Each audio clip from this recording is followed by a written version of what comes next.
Hello? Hello there, everyone. How are we doing on this wonderful Tuesday? I had to look at the date. I'm still having a hard time realizing what day it is. Can you just turn that down a little bit, please? It's hard to talk when you can hear your own self talk. It feels weird, like there's an echo.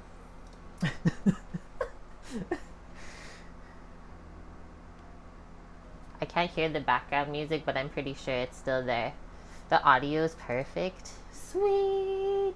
Guys, we had a busy morning, but it was so productive and it feels amazing. Scat, thank you very much for popping in first thing. Music is muted. Okay, I might have turned it down a bit too far. Because not even I can hear it anymore. The song was ending.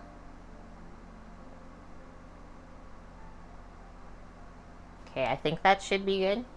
Okay. Okay, Scat. He says, hi from work, guys. Hope you have a great stream and enjoy. I have to disconnect my phone, otherwise it's going to keep doing that. You see that back there? I paused it, seeing if it wouldn't make that sound anymore, but it still does. Okay, let's get into some delicious foods today. It is a beautiful blue sky day. Don't know if you guys saw that out there for the starting soon screen, but yeah, I can't be upset at that view for sure. I'm sure you guys can already tell how much happier we are at this location.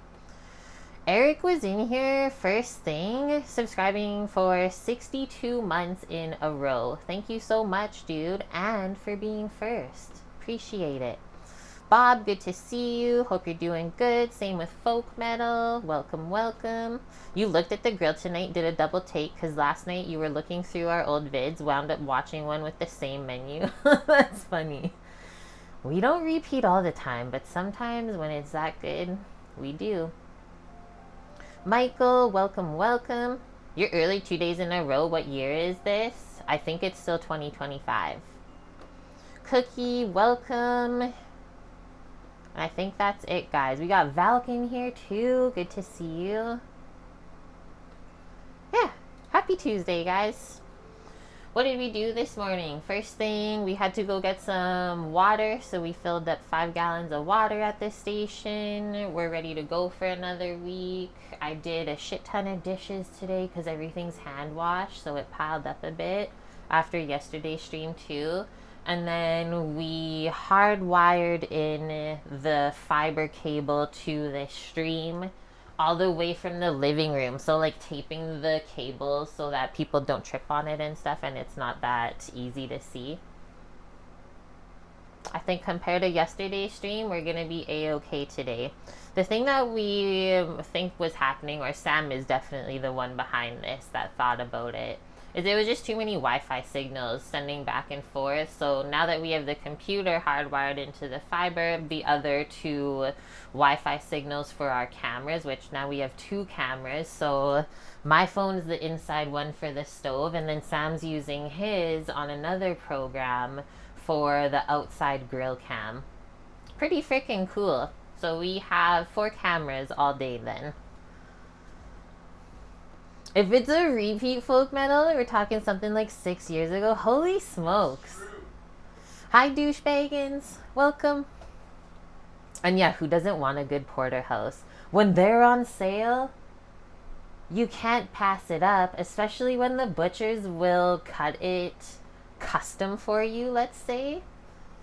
Is water expensive here? So we pay $2 Canadian for 5 gallons of water, and that usually lasts us a whole week.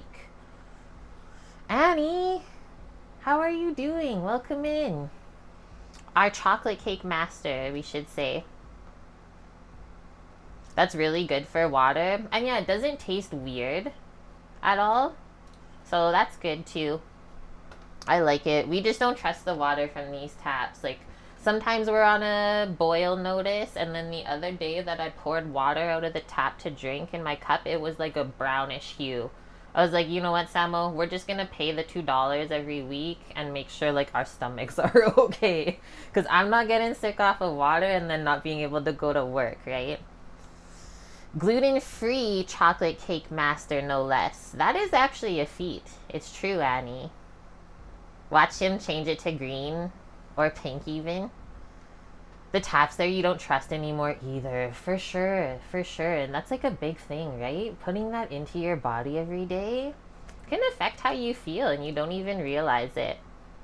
You get Poland Spring. I don't know what ours is called. It's just called purified water. There's like a lot of spots around, whether it's at gas stations or there's a place called the Water Station that's open 24/7. Where does the water come from over here? That is actually a good question. I don't know. I'm assuming a reservoir or something along those lines. So that price for the T-bone is the same thing as 5 years ago. Whoa! Okay, so Folk Metal was watching one of our old vids where we did T-bone or Porterhouse on stream. So Sam went back and looked at it on YouTube, I'm assuming. Same price we paid for the beef as 5-6 years ago. That's crazy, guys. So remember how much we were complaining about the meat prices being in Alberta? I honestly think it's just because there's so many people there now that have to eat that the food is so expensive to bring in every day. That's wild. Yeah, so we paid $15.36 a pound, and we paid $14.99 a pound at Glenwood. That's wild. Thing. And I think our beef that we have here looks better than the stuff we had at Glenwood. Yeah, we got to take it out and look at it, guys. It's time. Yeah, they were almost $40 a steak. So if we added a half an inch more to this, it'd be the same steak. Holy smokes. Are we cooking both today? Probably, yeah. Because it'll be good cold, too. We did a garbage run this morning of all the stinky things. It was getting full, so we just took the steaks out of the plastic packaging and threw them out. So there we are. There's the buttes. Like, those are huge. It's the size of my head. Hi, Bananarama. Nobody goes to Alberta too more. It's too crowded. Bob knows all the stories I've said over the years. Okay, so we'll let those warm up. There's a few things we gotta do. I didn't actually read fully through the recipe I linked today, but it looked proper. We might add one extra step. I'll let you guys know where we end up going.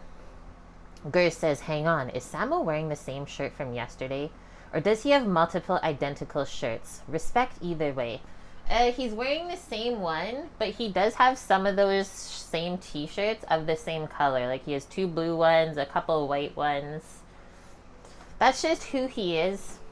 He's not a stinky person. He's a clean person. He likes to wear the same t-shirt 2 days in a row if he didn't wear it long. Let's just say this. I'm sure some of you guys are like this. When you're not on camera in front of people, men are usually shirtless. Or at least when you're in hot places, that's the option. I have 2 of these, 2 black ones. Oh, you do have 2. 1 white one and 2 blue ones. So there you go. There's the fact of the day.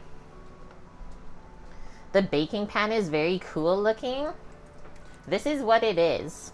I think this is the command still. So it's actually a pizza pan that you make Detroit style pizza in, but we have a lot of them that I love to use it for baking, roasting, so many things. It's not just a pizza pan. And yesterday and today is part of the honeydew list, and brown blends in with a lot of things that Annie needs me to do. Annie, so you think it's a guy thing? Doesn't matter. And all of them are the same style of shirt. You're so great here. Look at Bob. He has 11 of the same light gray shirts for work. You just don't need to think in the morning then. You're not a Geiger's? Me neither. That's why I say I think these are why these things happen.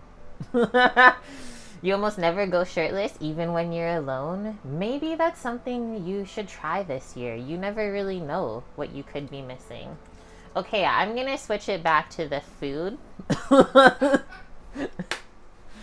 Guys, Porterhouse steak and the first of the season, local asparagus grilled on our lovely little big green egg today. And then to go with that, just a really easy side dish. This is the menu that we were gonna cook last Tuesday, but I was too stressy last week. I couldn't do it. I didn't have a good sleep. It was just a whole thing. Much different story though this week. So baked potatoes, just easy in the oven, and then we'll get some yummy bacon bits to go with them, some sour cream, shredded cheese, and then we'll slice up some green onions. That's a pretty typical side for a steak, I would say. Bomb. The censor bars come out. 2025 is your shirtless year. You honestly, you never know what you're missing. This isn't a fashion stream, Annie. I don't know what to say, guys. Okay, let's also bring up the recipes. I only linked 2 today because I didn't think we needed a recipe for grilled asparagus. It's pretty easy, but if you guys have questions, let me know later when we're getting into it. We've used a few recipes before from this site, Letty's Culinaria? I don't know how to say it. Grilled porterhouse steak. This grilled porterhouse steak is impressive yet easy to make and arguably the best way to make a porterhouse steak at home. They say here's how. Let's first talk about this cut of steak. So a porterhouse steak is a large T-shaped cut of beef that includes both a strip loin steak and a tenderloin steak, connected by the T-shaped bone. So the larger side of the steak is the strip loin, and then the smaller part, which is honestly a very large piece of tenderloin, is the tenderloin. So Sam was saying that would be closer to like the Chateaubriand part of the tenderloin. Very large, usually used for like a Wellington if you make it. So we got 2 different cuts of steak in there, just separated by the bone. Some people will like trim it off of the bone and cook those pieces separate, but I think if we do it properly today, we will get like a perfect cook on it. I'm good with medium rare-ish.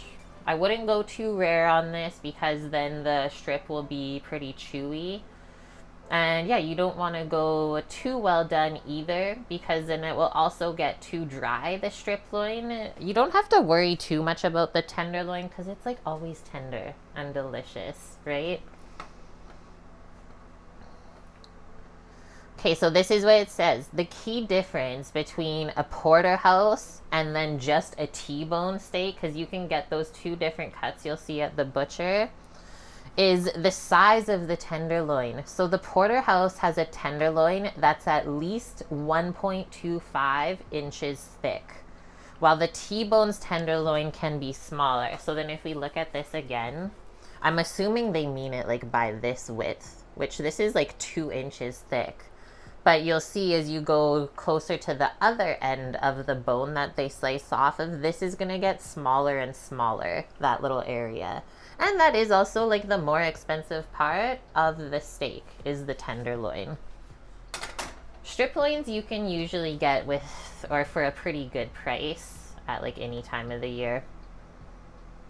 Right? You've eaten a filet like almost rare and it's so good. Ours was pretty rare when we made the last beef Wellington on stream, but yeah, it was so good. Bob, that's so cute. I'm happy Annie's here too. And hi Greek. Okay, so that's that about the porterhouse. So now we can learn how to cook it. So really, they had T-bone steaks on sale. We shouldn't have got this cut. But if you talk to the butchers and get to know them, they will always take care of you. A butcher will never say no to anything that you ask, unless obviously they can't do it. But it's like when you're a chef and somebody asks you to cook for them, you're always going to say yeah, right? You get excited about that stuff. So make friends with your butcher. Folk metal. What happened to the Wednesday schedule? We're still streaming tomorrow. I just don't know what time yet. It should be Monday, Tuesday, Wednesdays now. You don't like when Annie's here? He's a robot herder and will summon an army of battle bots. Yeah, you better watch out. You demonstrated your robot today in front of the school? What did it do?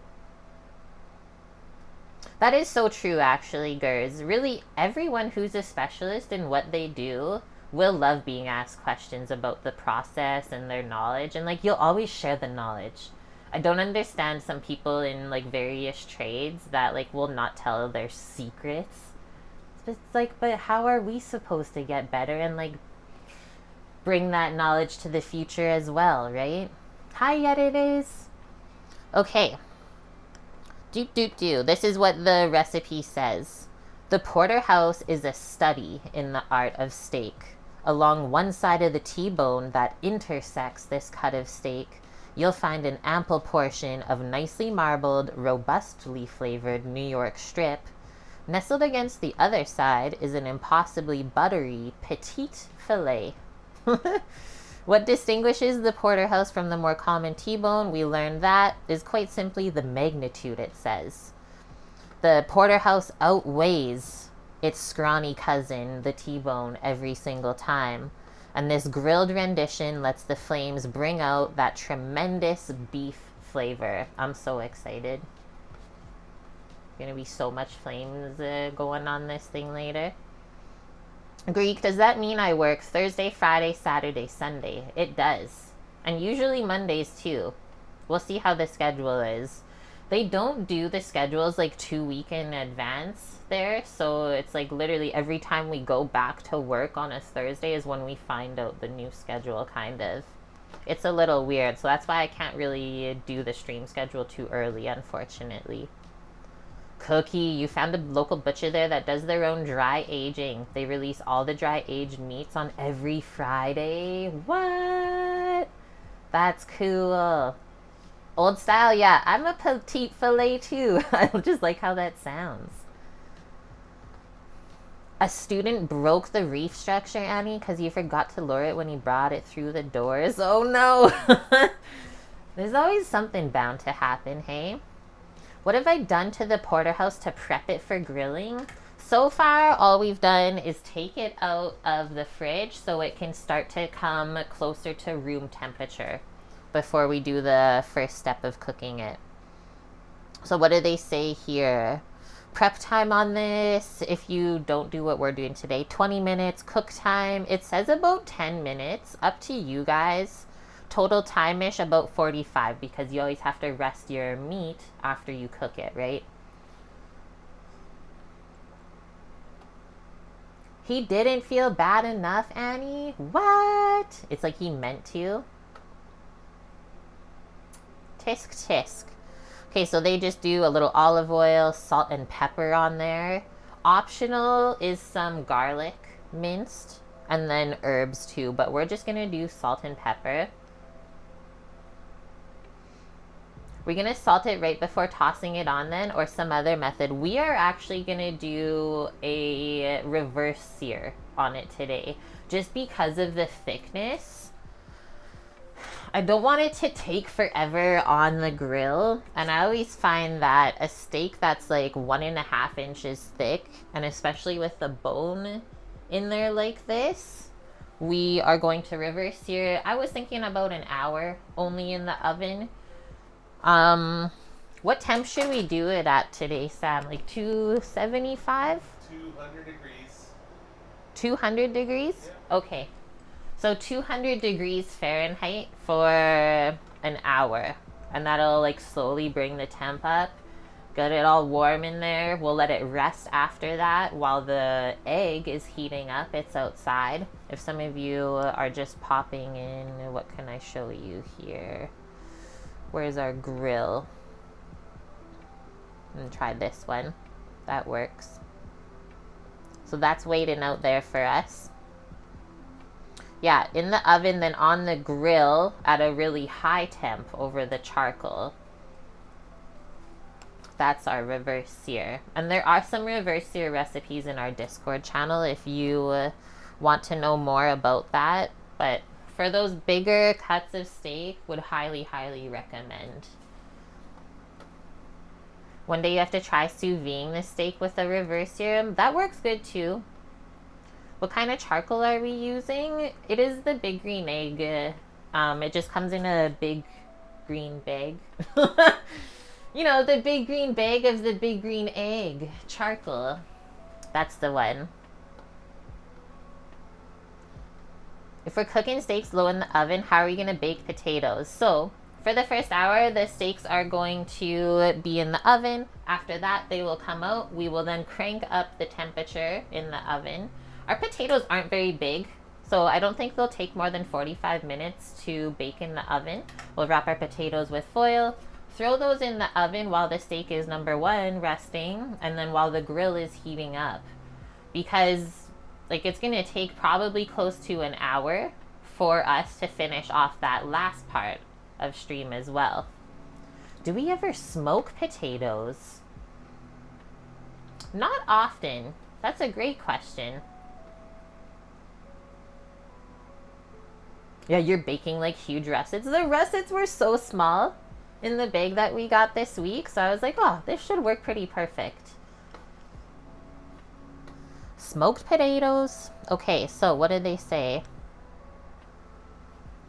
It says prepare the grill so the coals are medium hot.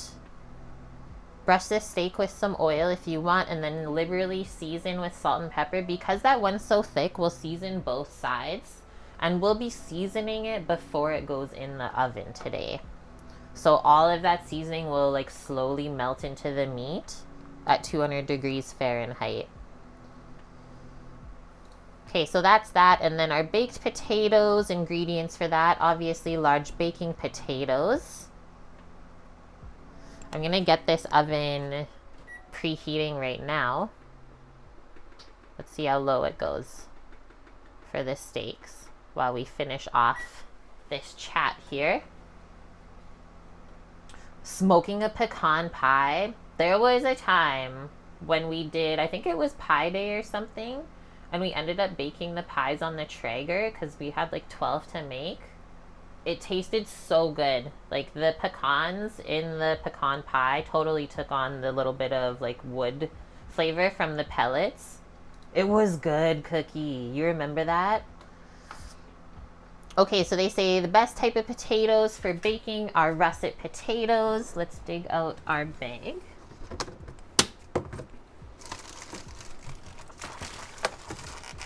We got BC potatoes, BC asparagus.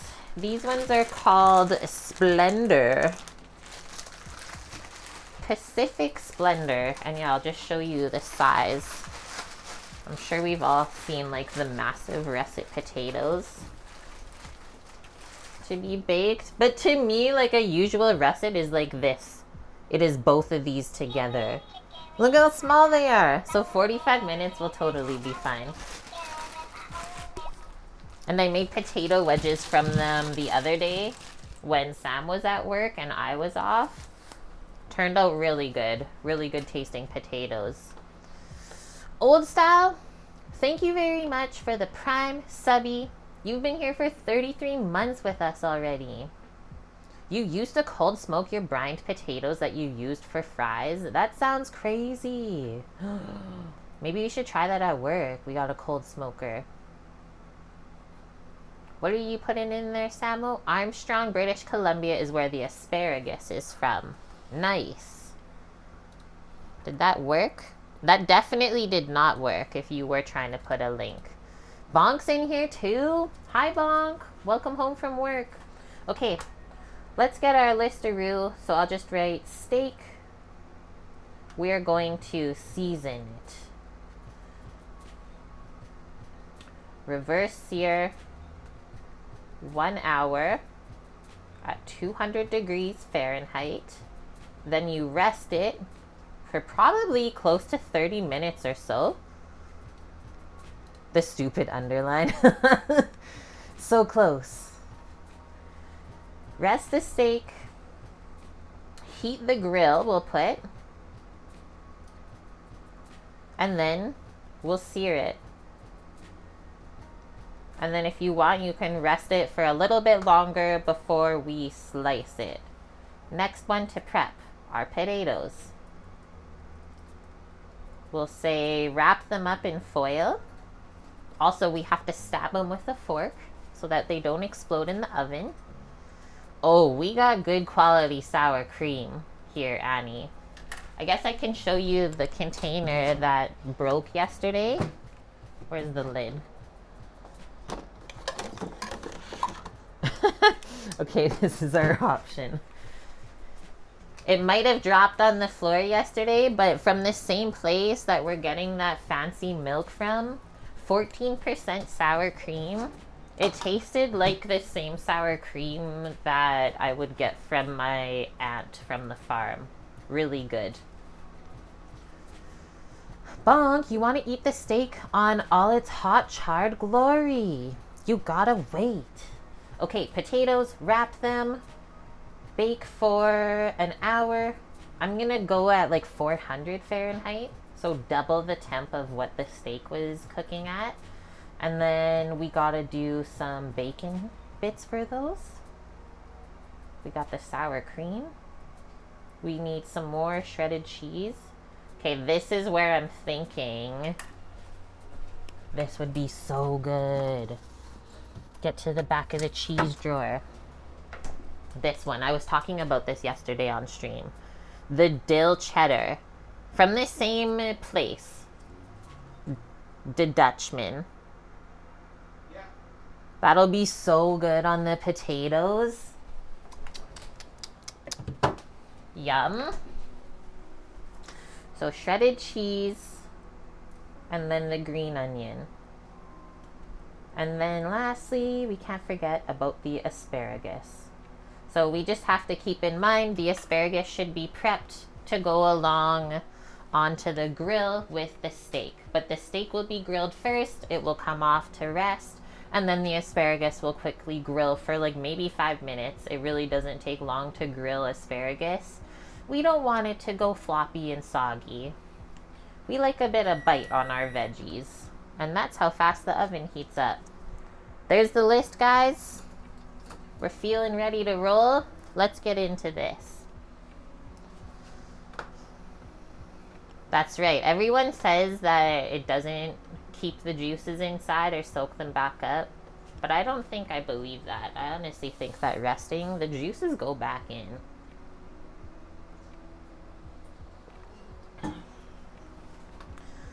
Okie day. So we are not going to reverse sear the steaks in this pan. The one thing you want to do when you reverse sear is you want a sheet pan with a metal rack on it so that the air can flow all the way around the piece of meat, especially when it's at that low a temperature. That's really important. Otherwise, the steak's gonna sit on the one side of this pan flat and it's not gonna cook as evenly that way. But first, before that goes on there, we can season these. And then the only other thing I've learned over time with doing the reverse sear, just put a little bit of foil or parchment under, because the juices that come out of there really cook onto the pan for the hour and it gets a bit hard to scrub. So that's all I'm gonna do to prep that.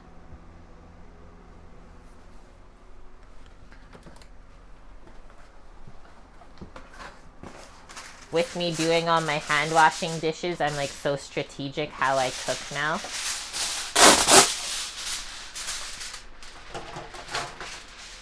Has anyone in chat done a reverse sear before at home? Or is that just a me thing?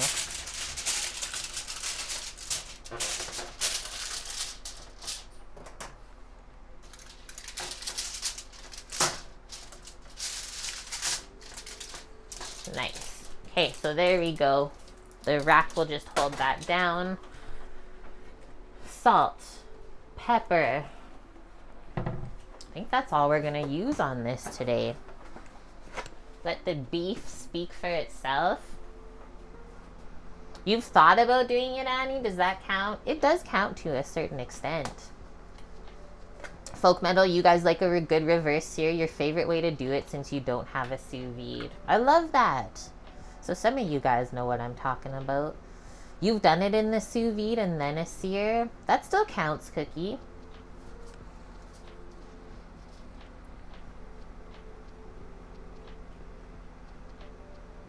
So just like a nice even layer I'm doing of kosher salt. Not too thick because I want to do it on both sides.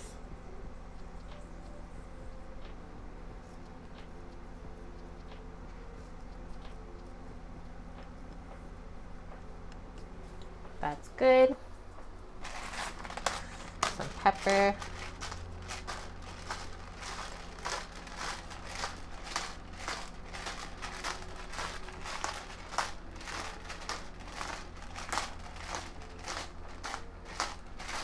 Oh, also, while the steaks are reverse searing today, we have a project which involves food still, but of the growing variety.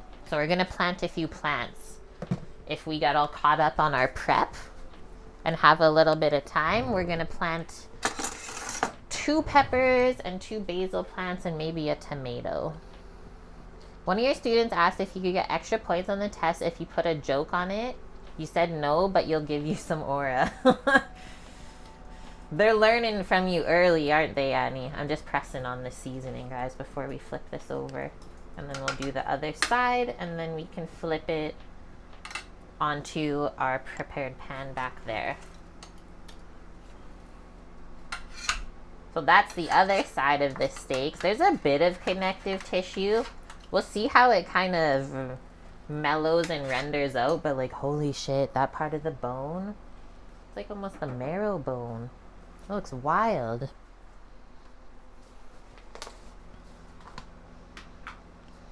Yeah, so a T-bone is a New York strip and a tenderloin, and then a porterhouse, the tenderloin side has to be at least 1.25 inches thick.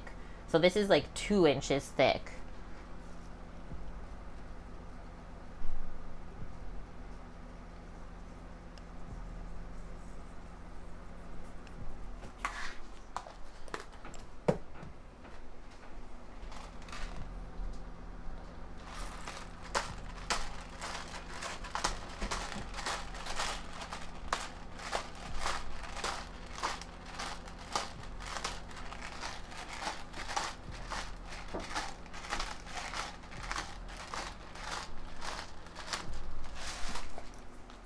Boom.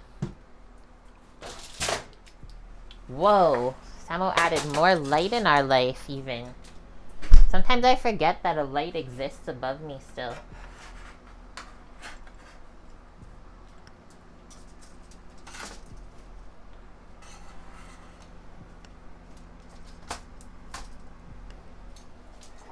Deadla.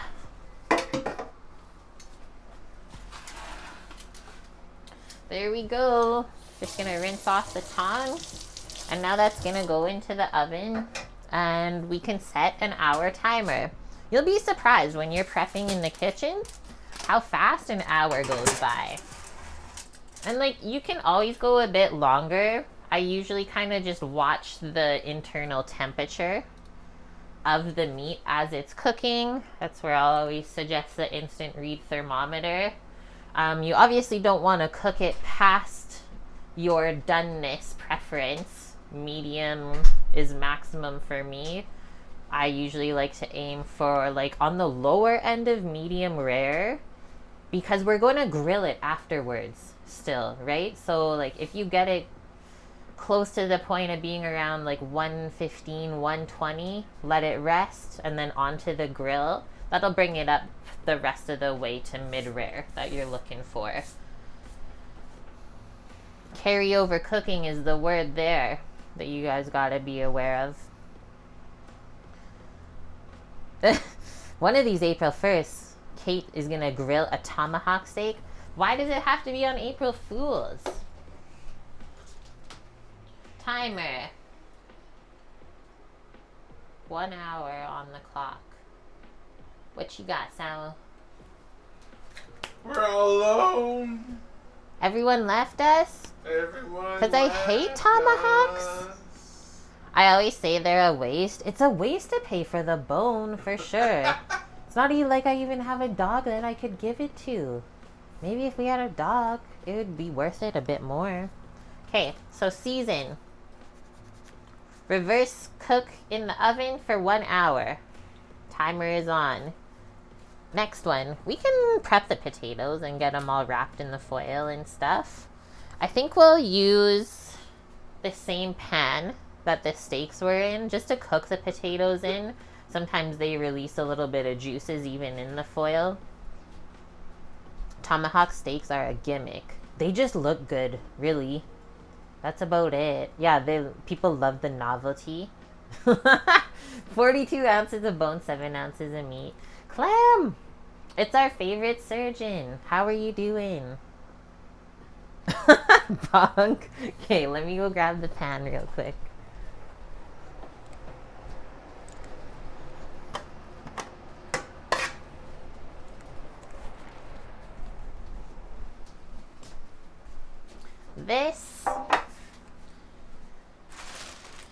It's always a good idea to make some extra baked potatoes.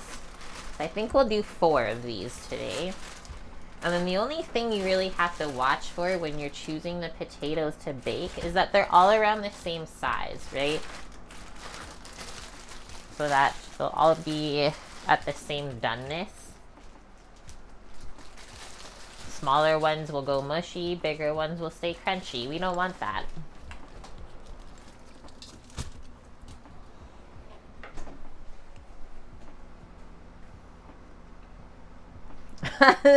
It's true, Cookie. Picking up a tomahawk off a grill, eating it right there, like with the bone, could feel pretty manly. But yeah, I have not seen them for sale in a long time actually here too. The place that I had a family member order one was Vegas. So that makes sense, right? Clem, you're doing good. You cooked dinner, you made baked chicken, rice, and some root veggies. That sounds really healthy and delicious. We made something like that not too long ago on stream even. Okay, let's get back into it. We got our taters here. So first step I always do, because I keep the skin obviously on the baked potato, is just give them a rinse. There might be a bit of dirt on there. Some sneaky things we can't see. Give them a little rinse-a-roo.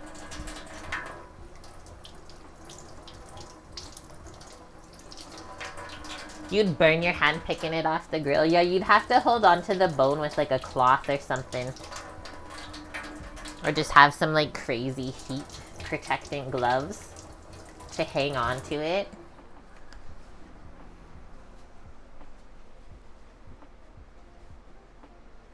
Wash off the nutritious dirt, Bonk.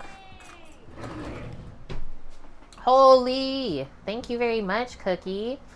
1,750 bits? That's going towards our green stock garden, which I am aiming to get for next season, next year. It's a big goal. Where's Mish? I messaged her earlier this morning on Instagram, but then I didn't really pop back on, so I don't know if she answered me. Maybe she's busy tonight.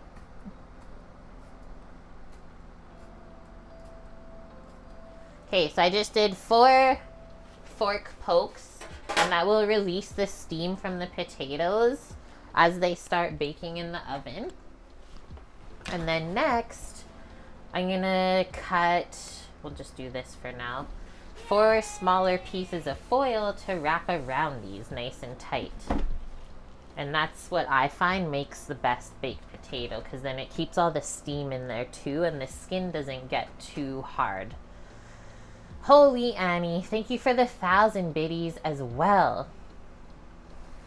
I'm accepting bits for a garden, and then we're gonna plant a few little pots today too, together on stream. Maybe we'll bring the camera right out to the front deck here where it's sunny. Okay, so what's gonna be good? I'm gonna have to like cut this in half probably. There's the first 2.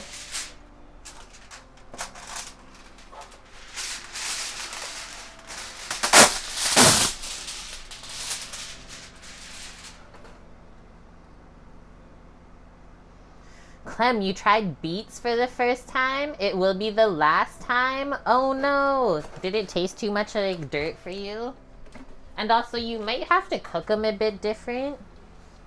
I don't know. Beets are a tough one for a lot of people, though. Okay, so now I'm just going to tear this in half to, like, the best of my ability.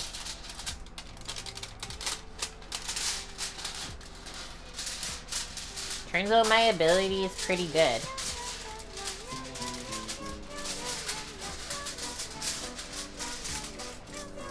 Oh, we did so good until the end. Cookie. Thank you very much for the donation of $20. Samo said that if somebody filled out that donation today, we're going to buy the suet little squares for the bird feeders out at the grill. If we go out there, where is it? You can see the one maple leaf sitting there.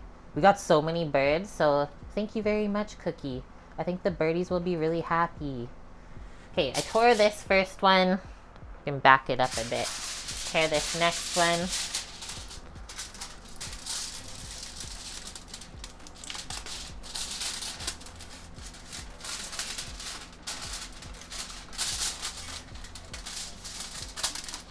Do your best. Okay, there we go like this. We wrap it up. Yeah, folk metal, hey? Borscht is the best gateway food to liking beets, which is what I grew up on. And like pickled beets, I mean, Ukrainian and Polish on one side of the family. Whoa.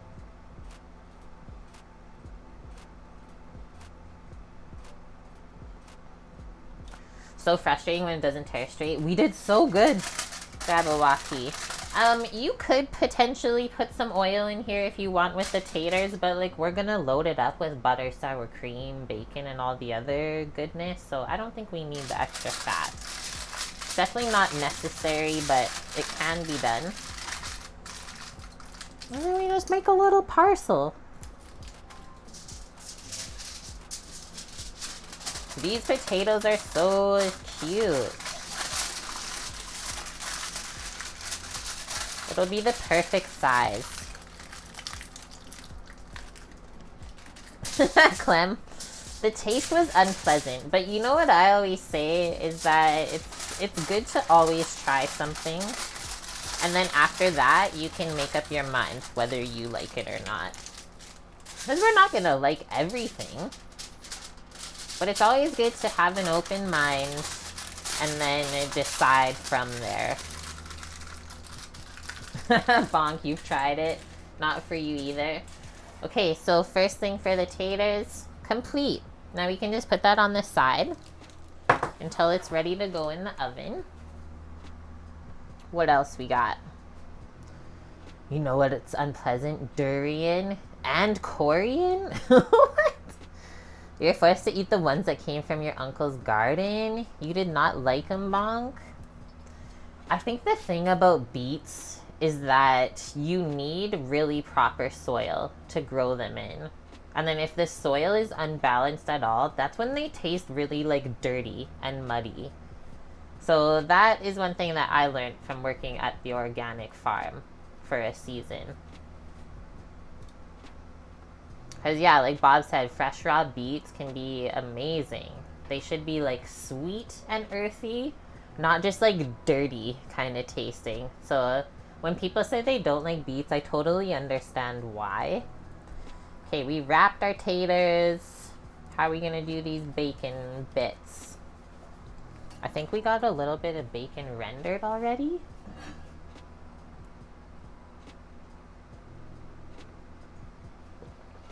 I've actually not tried it either, Bonk. Even going to Thailand, I didn't have as open of a mind back then when I was in my 20s. I didn't try durian while I was there. Should have, though. That was 80 years ago.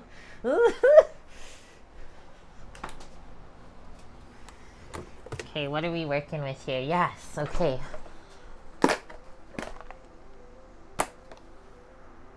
Bacon strips that were par cooked once upon a time. I think we can just honestly chop them up and fry them in a pan, even. Because the oven is currently too low for us to bake them in the oven. So get that done. Oh shit. The pen's eating itself. You associate it with the uni. Uni tastes like you scooped mud from the bottom of the ocean and put it in your mouth. Someone came in the other stream and asked, like, what's an overrated food? And that was my answer, bonk, was uni.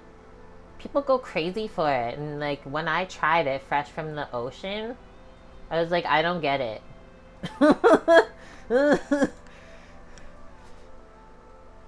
Oh no, we're getting attacked by the sun. One sec.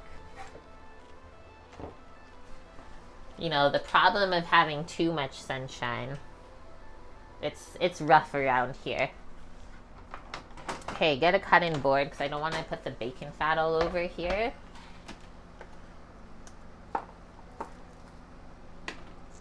So we already rendered out a bunch of the fat, but now we're going to chop it up and crisp up the rest. Wow, like see that? In a frying pan. So first, before we chop it, I'm just going to separate all these pieces.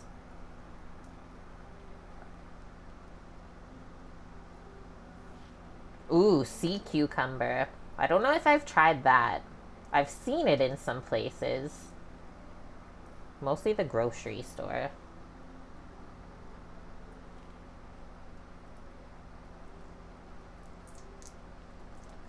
This is so sticky. It's a little bit crazy.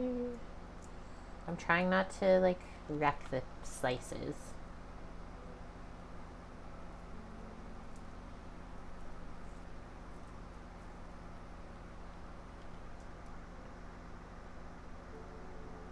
Oh, really, bonk? Yeah, I remember it. Like, when we lived on the coast, the uni was pretty popular. And it's only, like, kind of the best at certain times of the year. I had to wash the bacon grease off. Otherwise, my knife will be too slippery to hang on to.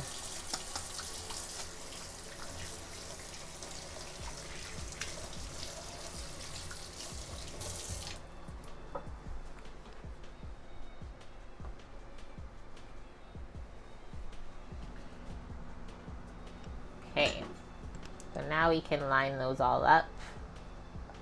And I think I'll do what? Because these will probably shrink a bit still, like around 1 inch thick. No, maybe a bit smaller. 3/4 of an inch.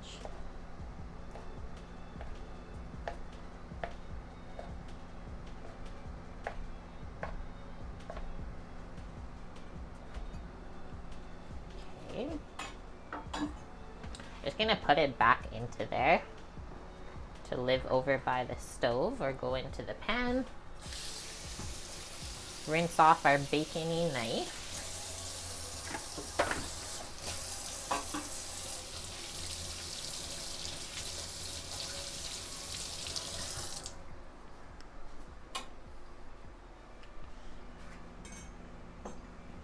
You've had good and bad uni. Unfortunately, it's been mostly bad. Shoot.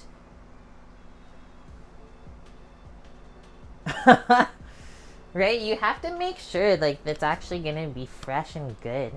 I'd be really picky with that, too. Because, like, once you get sick off of seafood once, you really don't want that to happen again.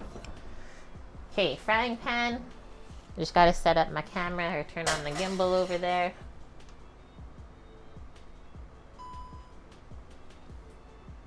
What are we working with over here? Oof, yes, I remember that bonk. When the ocean gets too warm, not a good time for, like, any of those shellfish sort of items, right? Even oysters, I remember. Okay. Nice. Look at, things are just working? That's crazy. Put your bacon bitties into the pan. Get rid of that container. Get a spoon.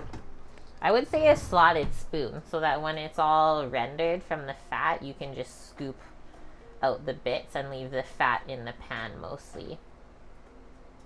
So then we'll also need either a plate or a container to put the bacon into after.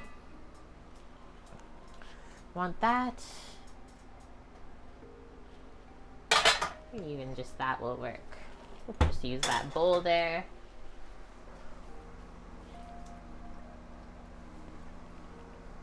There was even an issue with salmon cookie until December of last year. Whoa. Okay, bacon bits. I mean, sour cream is prepped, so we can just knock that off of the list. Maybe while the bacon is cooking, we'll shred the cheese.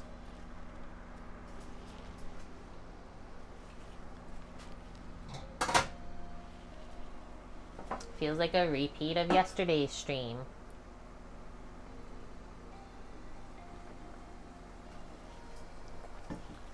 Bonk, you have lots of wineries there too.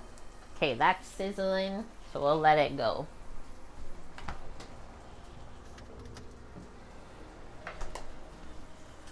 We gotta start like trying some of these local wineries that we have around us too.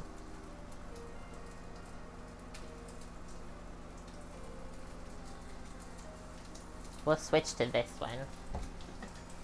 Cutting and shredding cheese isn't like the most exciting thing. Let's do maybe a block like this. Some dill cheddar.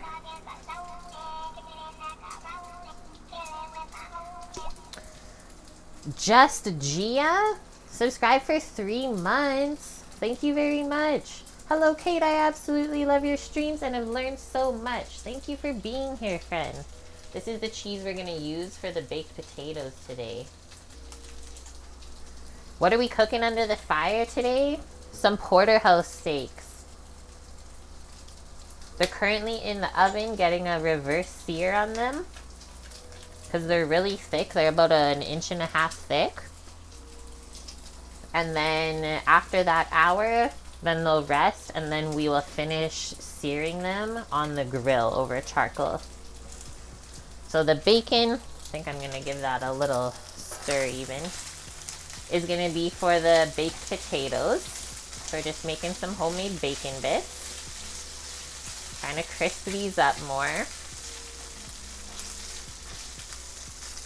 I'll turn that down a bit. I had it above medium. I'll turn it a bit lower. And then just kind of spread it out so you get a nice even surface for it to crisp up.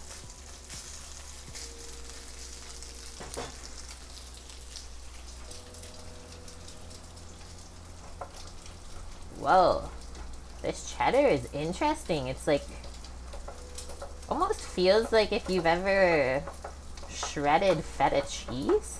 It's like kind of drier. I'm so intrigued right now. Do I like the new kitchen better? I actually think I do. I really like the stove that we have and the oven. It works so good. I love the big window in front of me. And even the layout, I think, is much nicer to stream in. The only thing it's missing is an exhaust fan. So there's nothing to exhaust the heat up here, so it gets really warm when you start cooking. Unless you open the window, but the thing is, it's so warm here where we live now. So even if you open the window, you're just letting in hot air. I think I'll try and see what happens. See if we can get like a little bit of a negative little suction going out there, but yeah, I don't think it works that good. So that's on our wish list too. The stream feels are much better. It does feel that way, doesn't it, Cookie? Like, I know you guys notice and pick up on that stuff. We've known all of each other for so long that you can't hide that stuff anymore. Okay, let's give this another stir. Nice. And a little bit of crispage happening.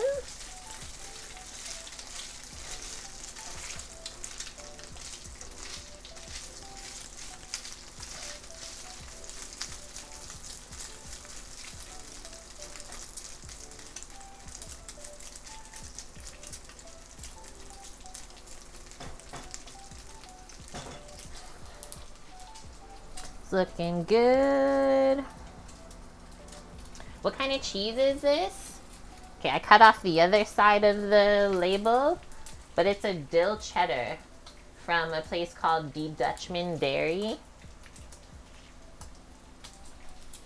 We just tried it out today. Samo picked it up from one of the... Was it from the butcher shop? No, or we think it's the donuts. Oh, shoot. Yeah, from the bakery.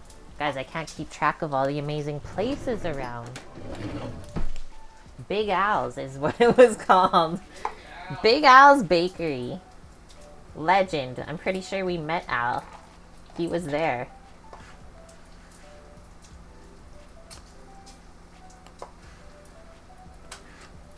Because if you've ever had dill with potatoes, you know how good that combination is. So I think this cheese is going to be fantastic.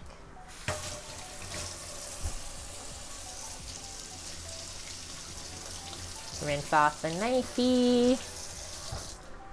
Get a little wiperoo.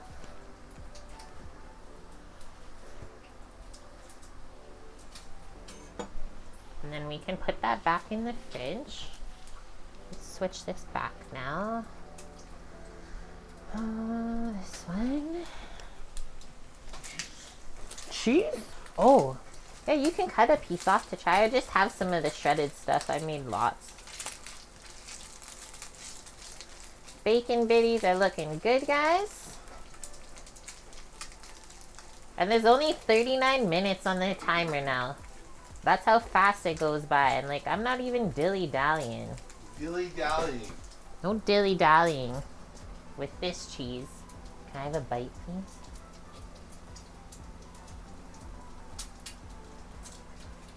Whoa. That's so funky.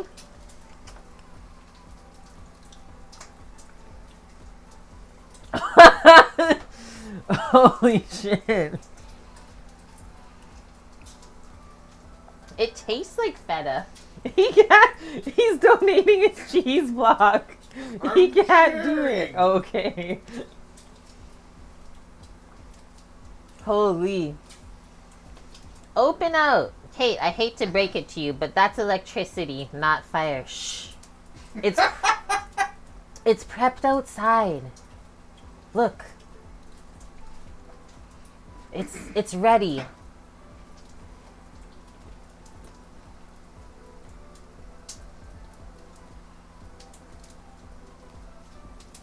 It's like crazy bong. Like, we have this one aged cheddar at work called the Tickler. That's what it feels like on your tongue. It's like tickling your taste buds. Whoa! Okay, pack that up. This is the view from the front window. It ain't bad. Nice magnolia tree. Why are we showing them the view? Did someone ask? Or, you know... It's a big window. That's a good view. Cool. Can we get Beecher's cheese up here? I've never seen it. See? I'm just sharing. A Bob Ross painting for a back job? Yeah, the Tickler. I think we could get Tillamook cheese, though, if we go across the border. I'm going to leave I got Caitlin distracted. next week. I got distracted. I'm just going to drive. Hey, the bacon bitties are almost done, guys.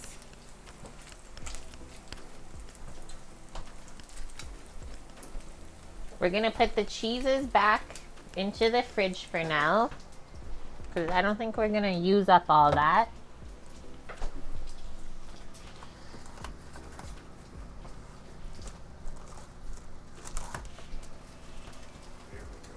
A road trip to Oregon?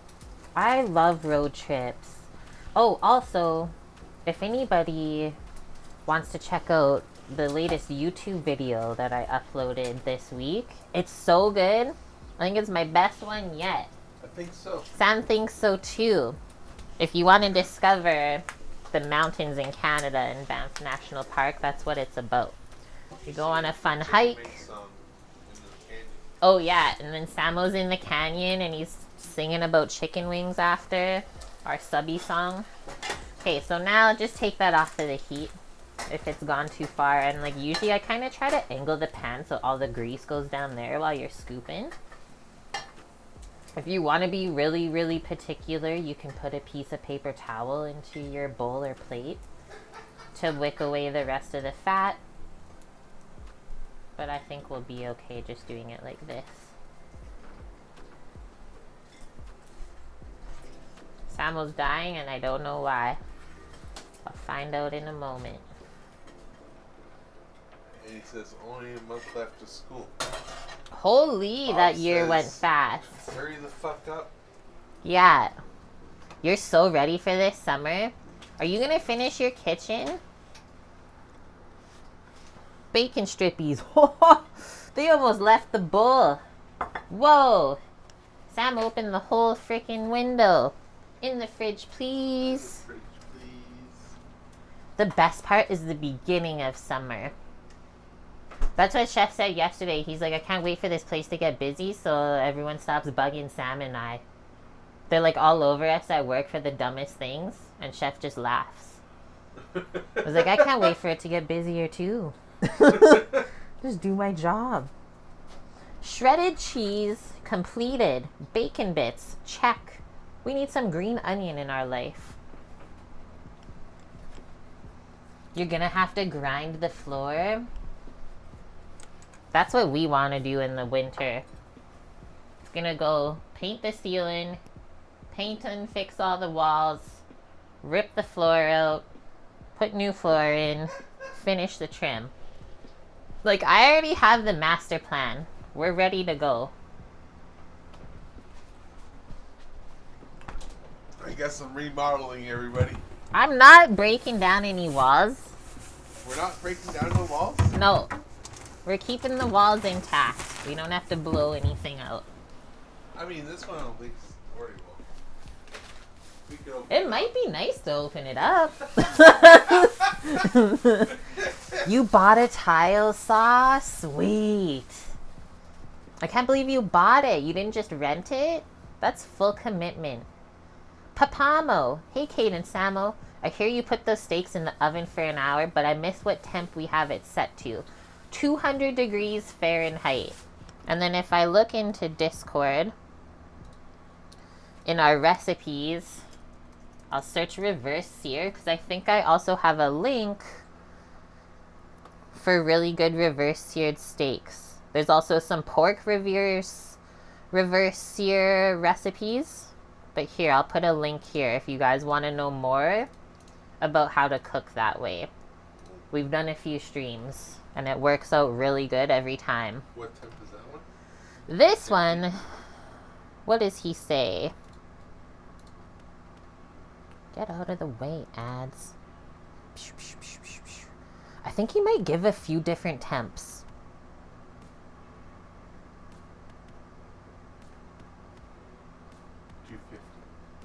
250. Okay, yeah. So he does it at 50 degrees higher than us, which we could potentially turn up the oven 50 degrees. That's okay.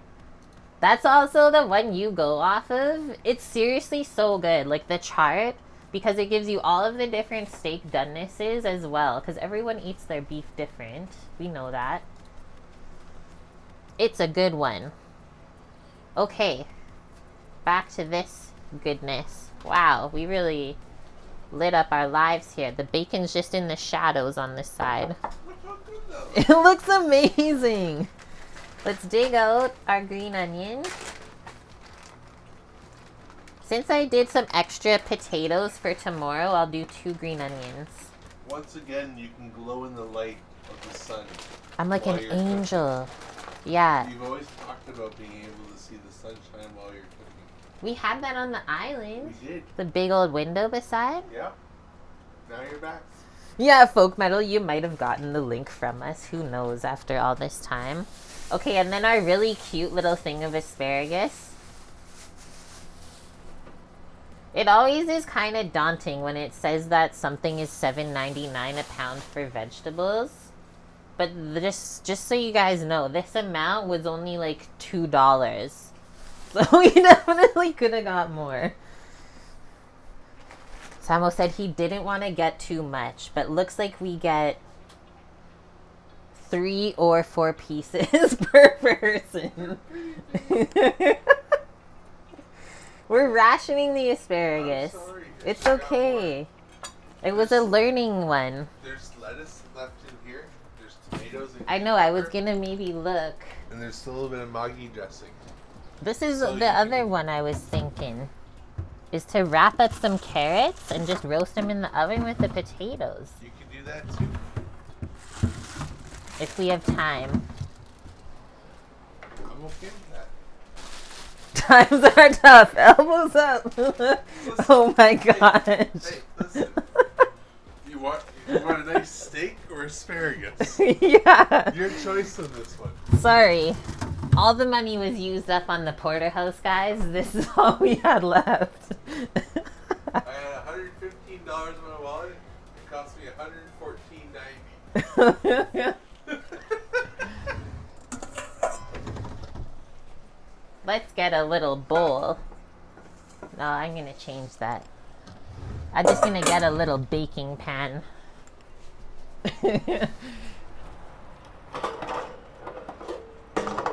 It was 8 in the morning. He wasn't ready to make decisions like that about asparagus. Listen, I was all by myself. There was no... Yeah, I nobody wasn't even answered the there. call. Nobody responded to my text message. You didn't even I send called anything. twice. What? No. He's a liar. Tiger King. And he says, when was the last time you made a Detroit pizza? Bonk says years, question mark? Yes. I honestly think it has been years. So They're being serious, Samuel. AKA we need to have a Detroit pizza next week. Yeah, we'll bring one to work. We'll bring a few pieces. Bring a couple pies. Make a couple here. We got tomato cans. We can do it. Okay, we're making pizza next week. Cookie, that's what you say? Meat versus veggies? You choose the meat every day? Yeah. I think we made a couple at Brands when we were there. Yeah, because didn't Valk come and pick one up? I don't know. think we made one. Ah, I hate when At the the green onions apartment. are stringy. So probably 2+ years. Probably like 3, yeah. Yeah. 3 years? Holy AKA shnikey. we should probably make some Detroit style pizzas. It's been too long. That's the answer. Excuse me, I'm just washing.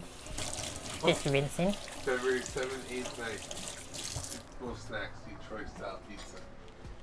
What year was that though? I love Discord for that reason. Like, you can find anything in there. Is that a good thing or a bad thing though? Oh! It was in 2025? I don't think we ended up doing that stream. There's no way. I don't remember that. Did we make pizza? We might have made pizza. I honestly don't Check the remember. pod for that one. Maybe we did. Okay, anyways, we're gonna thinly slice the green onions. What? I just want to stay focused on it. Why are you laughing? Because I'm trying to figure out when Oh, okay. we had it. Chef Mega says, yo! Yo, bro, what's going on, man? Oh my gosh, that green onion piece went right off of the board. We need barriers on the cutting board. It's back there. Get back on there. I think we're going to get a little stormier. Are we storming tonight? We might be. It looks a little hazy. Yeah, let's go stormer Norman.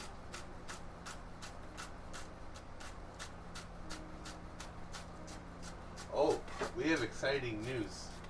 There's exciting news? There's table grapes growing across the way from us. Oh, yeah. All on the patio at the bistro across the driveway. All table grapes. Completely covered over the patio.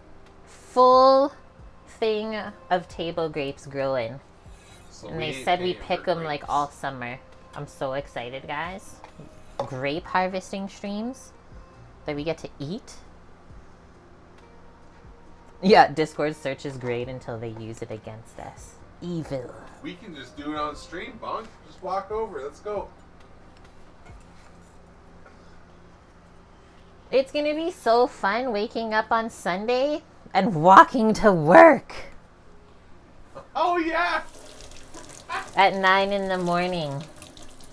And then I think on Saturday at work, we have to bring a bunch of stuff from there to the restaurant here and load up the fridge for our stuff. It's gonna be so fun, guys. We get to run our own little restaurant on Sunday. Like, what kind of place does that? We've only been here for a month. Yeah, you guys are gonna run the pop-up. We almost learned that, baby. But that's what we were meant to come here for, so it's a really amazing test. We are settling in. Do they grow hops? That's more like... Or is it around here? I forget, actually. You might find hops here, actually. Hey, I did bring some of the carrots out if we want to cook them. We might have to Google that one, though.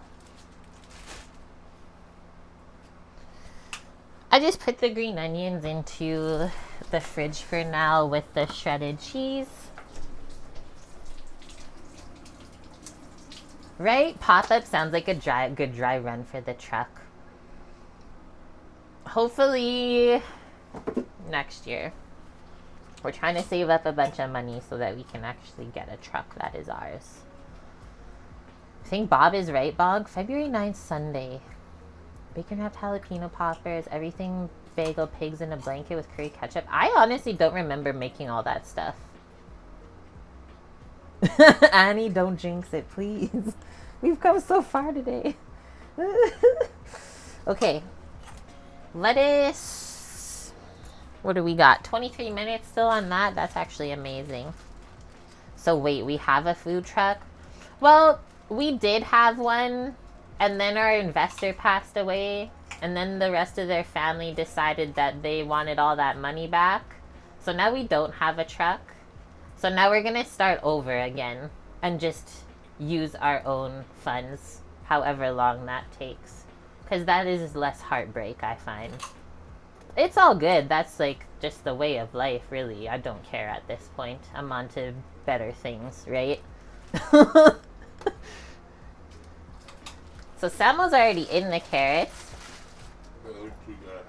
They're really good. I think we'll do these 4.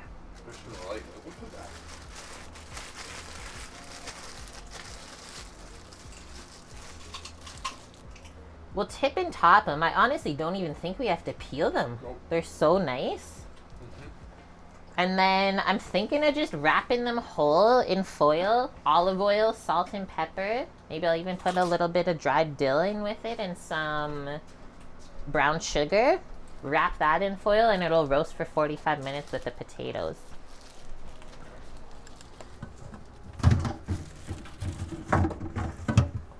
Foil the veggies, call it a day. And then also we still have room in this pan for that. Will that fit? And we'll put this all to that one side and it'll go like up that way. I could even put the bacon fat in with those. The video leg. Don't say that. Where? When? Were you joking, folk metal? I hope so. I got 0 drop frames. Okay, so definitely cut that part off. Oh, you can't see it over there. I also upped the audio 5 points on both the receiver and the transmitter. Nice. Yeah, we were re-watching just the stream that Sam did yesterday. I was watching it on mobile. And I will say, if Greek, if he's still here, yeah, the audio is a little bit low for watching on mobile. So we turned it up. Hopefully that helps, guys. I know I get frustrated when I watch people with audio like that.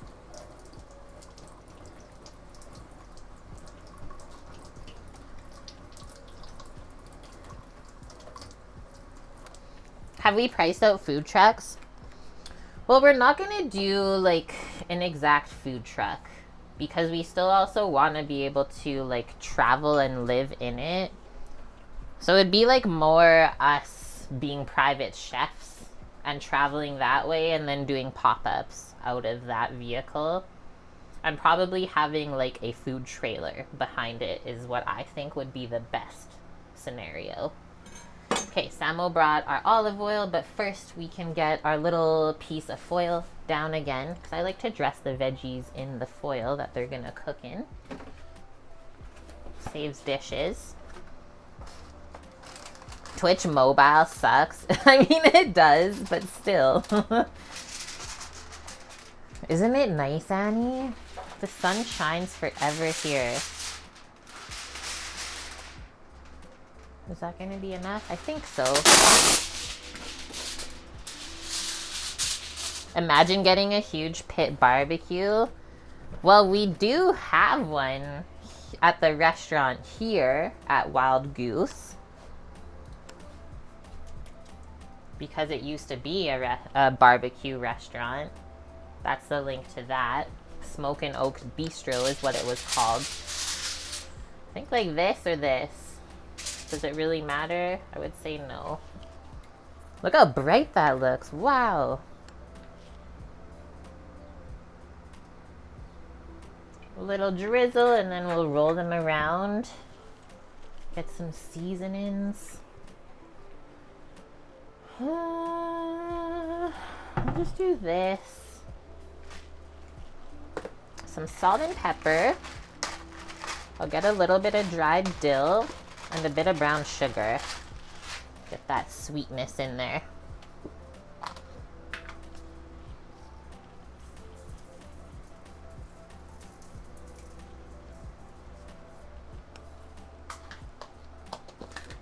You have a lot of gray skies and rain too, Annie.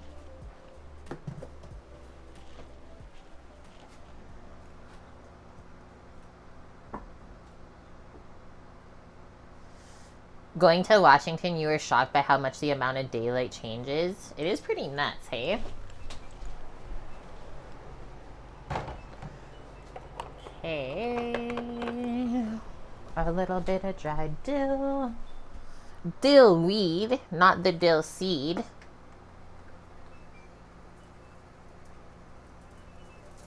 Because that will go good with the cheese for the potatoes too.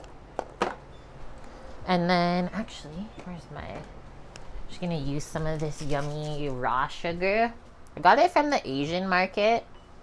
It looks like brown sugar, but it's like definitely not. I just really love this for cooking rather than baking.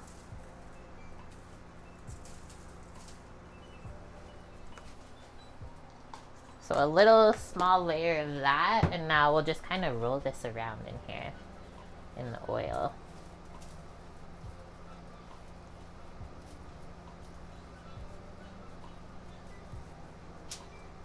Until they get like glazed.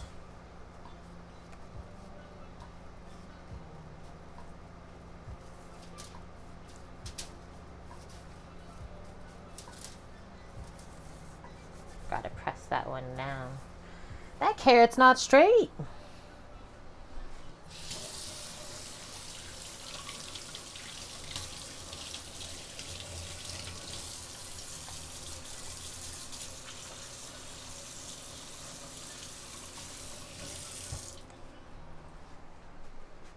The summers were insane in Germany too, really? Okay, I think we'll do this way first. Make a perfect little parcel. Now this way. Keep it pretty tight. And now just fold up the sides.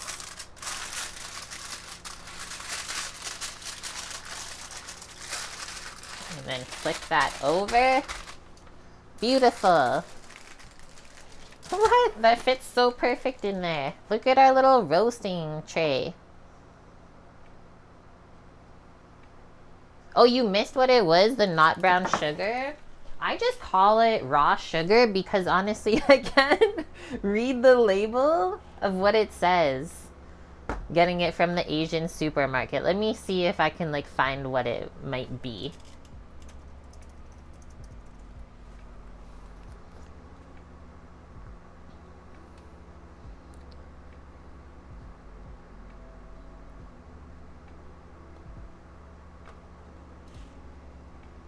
kind of like sugar in the raw. This is what it says. An unrefined sugar directly concentrated from sugar cane without removing the molasses from it. Because you know how here, like our brown sugar, they take the molasses out and then put it back in? Weird.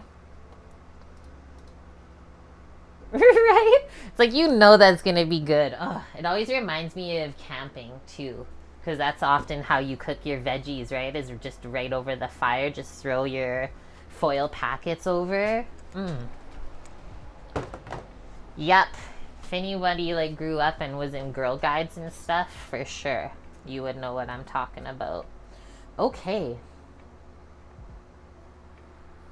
There's only 14 minutes on the clock on this steak.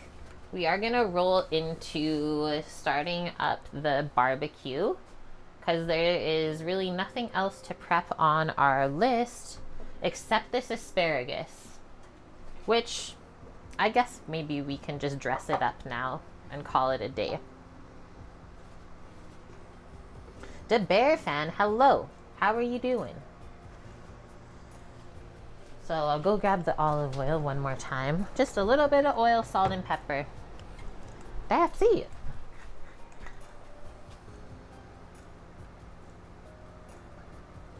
Just kind of massage it in there.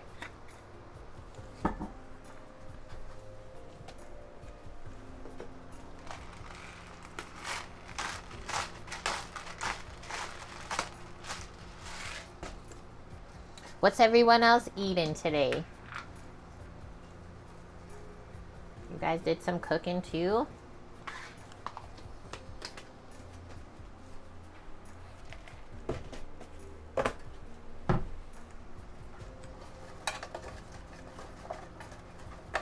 Give it a little massagey. Same with the little tips too.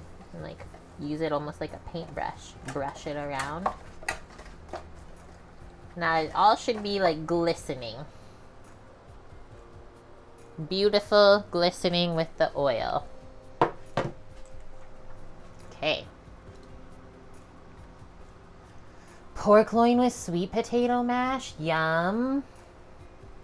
You were in a rush, so rotisserie chicken.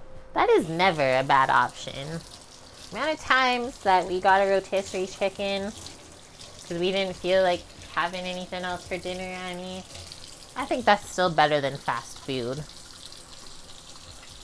Trying to clear out the deli drawer so it's charcuterie night. Love that. We actually cleared out the cheese drawer. Maybe next week of streams we'll do a sandwich. We'll go visit one of the Italian shops here and see what type of imported meats and cheeses we can get our hands on. And then I'll also make up our little sprouts too for the sandwiches because I've been wanting to do this on stream with you guys. Also, report on the Arrow Garden. It's like good news and bad news. We have 2 plants growing from what I can see, but so far that's it. And we have had it going now for 13 days. And so far, we had a little thyme seedling come up and then it died. I don't know what happened. It was like really small and then one day it just like curled over and shriveled up. I was like, okay, awesome, cool. And then now we have 2 little seedlings of Italian parsley. So the flat leaf, my fave. And then 2 dill seedlings. And that's it so far out of the 6 different things we planted. We still often talk about that rotisserie, Annie. Sometimes we kick ourselves for giving it away. Because if you go to buy a Ronco rotisserie now, they are not cheap. It's like you gotta magically find it at the thrift store. Sam still says sometimes, he's like, man, just come home and make a rotisserie chicken tonight. I miss those days. I was like, yeah, I feel you. Okay, I'm gonna go get some water. Peter Griffin, thanks for the follow. We're almost at the time for barbecuing.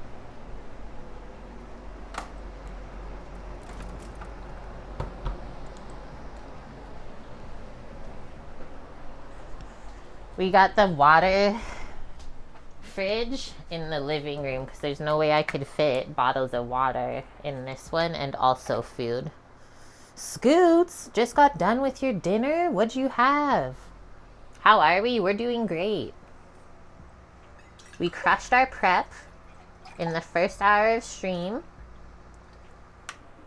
Now we're gonna check on our steak in a little bit and see how it reverse seared. We're gonna light the barbecue. And then while the grill is heating up, I will plant some plants. Some basil and some peppers.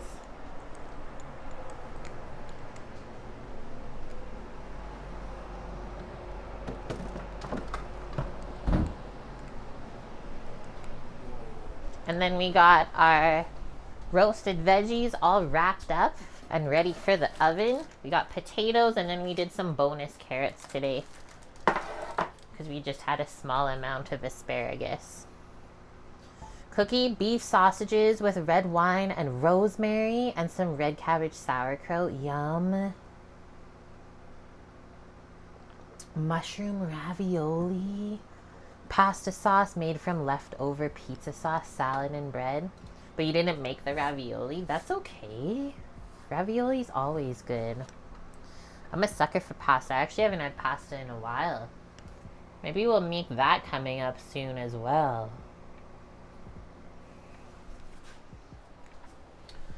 Okay, I'm curious to see what this temp is at in here. And like, we could always leave the steak in the oven if it's a little bit too low of temp while the grill is heating up. It's okay. But I like to check it earlier rather than later. You made gluten-free pasta over the weekend? Like from scratch, or it was a brand that you bought?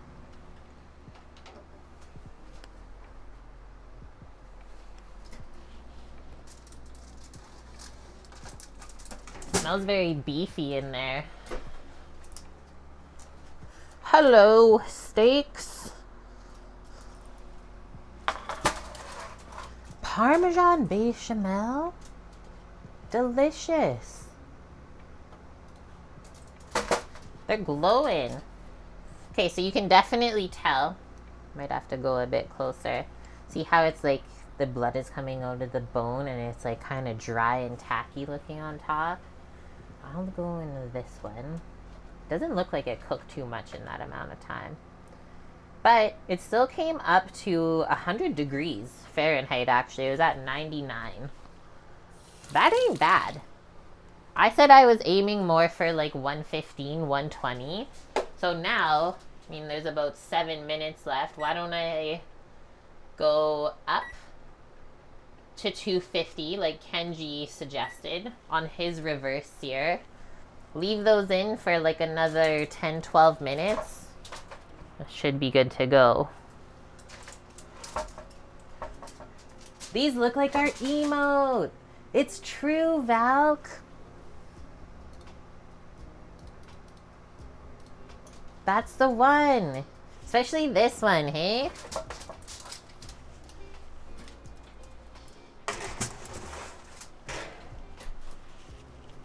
Okay, so I'll increase the timer a little bit. I'll go to 12 minutes.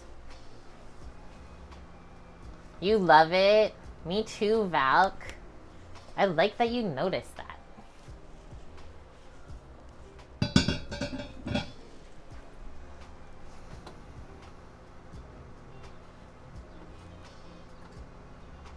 Okay, guys. Is this the moment we go outside now and get our plants ready? We do have something blowing in over the mountain right now. Okay, let's see what's going on out here.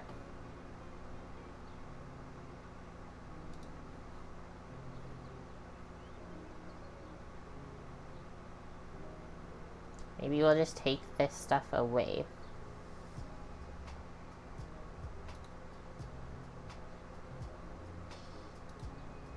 Ta-da! And the only other thing I need is just something to read chat with. So let me quickly grab the computer. Is that what you used yesterday? Was just the MacBook salmon while you're out there?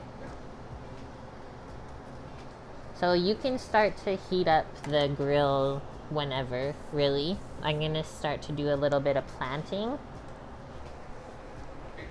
while we're waiting for this. The steak's at 100, so I thought like 12 more minutes at 250 will bring it up to 120 or 115-ish. Okay. Just one sec, guys. I'm still here. Just unlocking things. I need to bring the planters over still.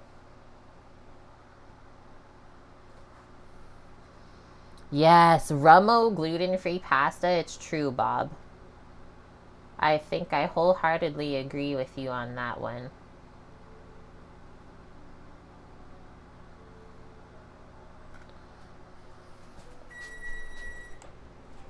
The oven's already hot.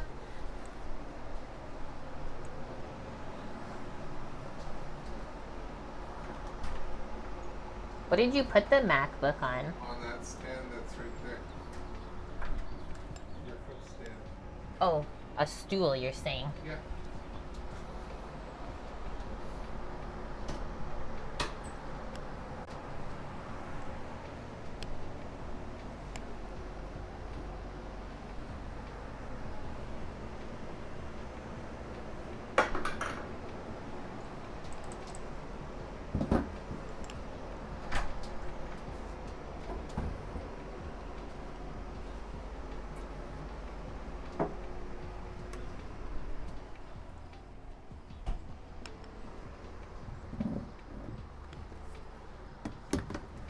Okay, we're making moves, guys.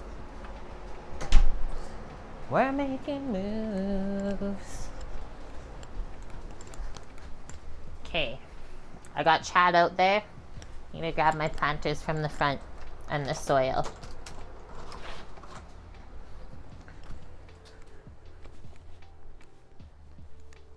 Whoa, a bird just went flying by the front door.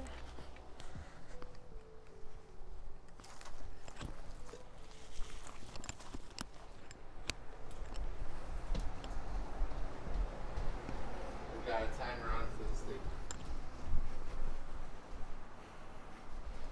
We got a timer on the oven too for it. Okay.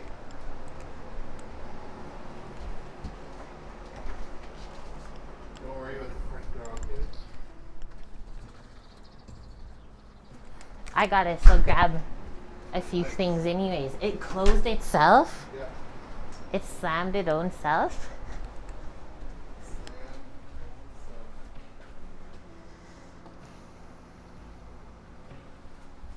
The Rummo reheats well. We can say that because when I used it to make that baked sausage pasta that we all love, it reheated so good. Didn't go soggy. The noodles didn't fall apart.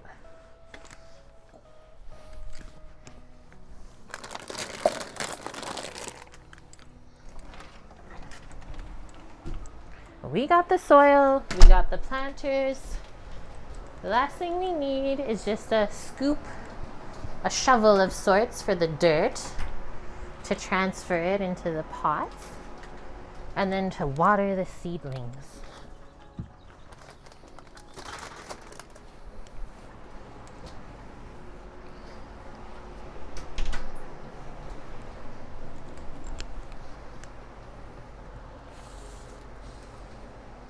They definitely need help though. Okay, so there's our cute little seedlings. I'm gonna bottom water them. So just put water into the container and then they'll soak it up from the bottom.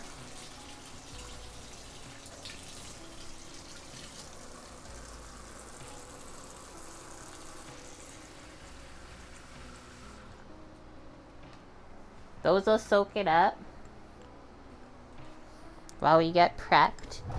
And then I don't really have garden tools, but I have this one spoon that works amazing. This is what I usually use to garden, and then you just wash it off after. It's okay. Keto empanadas. Yes, definitely share those recipes on Discord. The tried and true ones.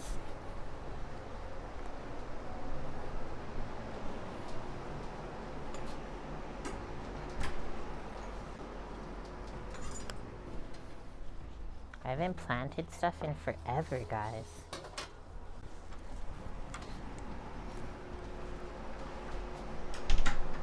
Okay, now we'll switch this scene.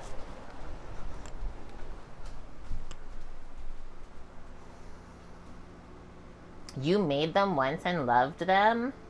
Did we make empanadas? Or was it pupusas? I forget. Raisins, egg, and meat.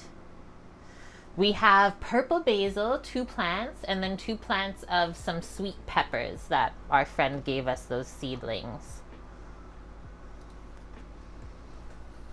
So now we'll go out, switch up the view because we'll kind of be working on the ground a bit for this. Brought everything out.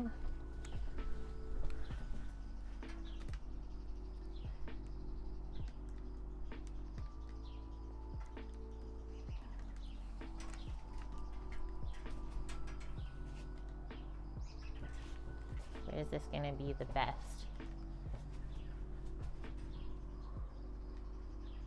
Yeah, like there.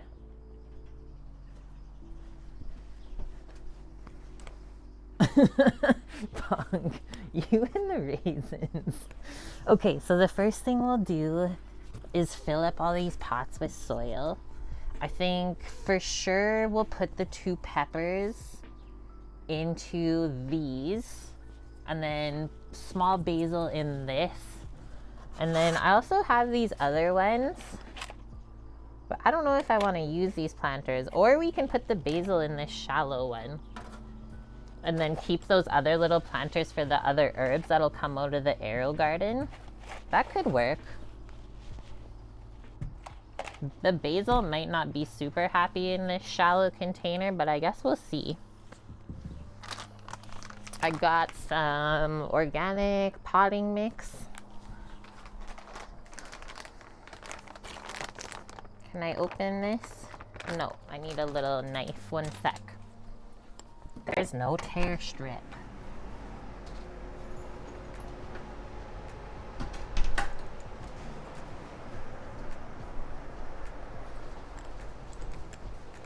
She needs a knife. You checking it out, Samu? How is it? Perfect. He says the steak needs the 3 minutes. Whoa. The charcoal bag's like loaded with flies on it. What the heck? Basil has so many roots, it might not like that one. It really does, doesn't it? I feel like it should be able to spread out in that. I don't have a lot of options here. I didn't want to say no to the plants from my friend. That potting soil looks really good. Like nice and moist, very nice and dark. Hopefully I don't need any more vermiculite. Is that the one that makes it really light?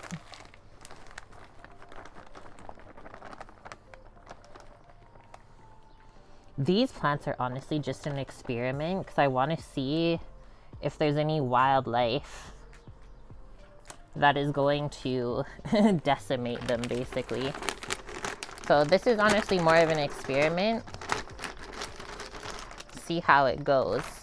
And then if it goes good, then I'll have no problem getting the green stock for next year.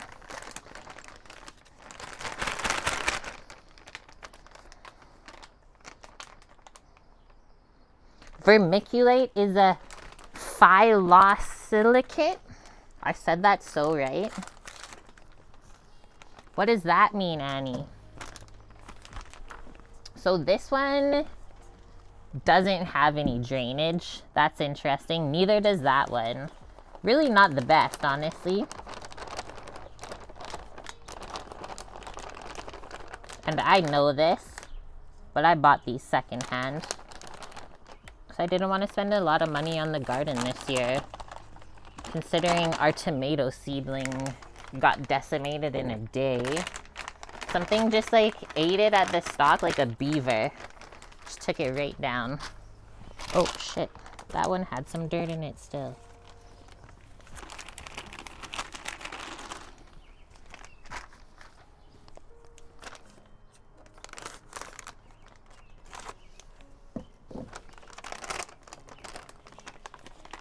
It's birdie hour.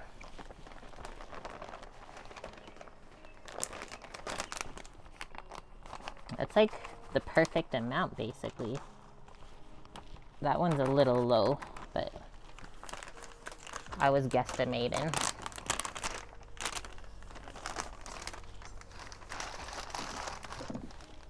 I'll be back in a moment, guys. I don't want the garbage to fly away.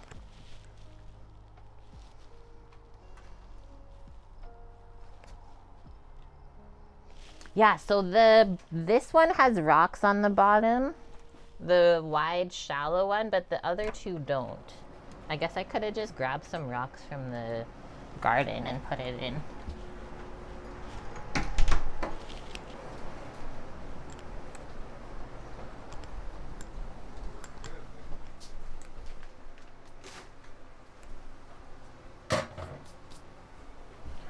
Quick sip of water while we're inside.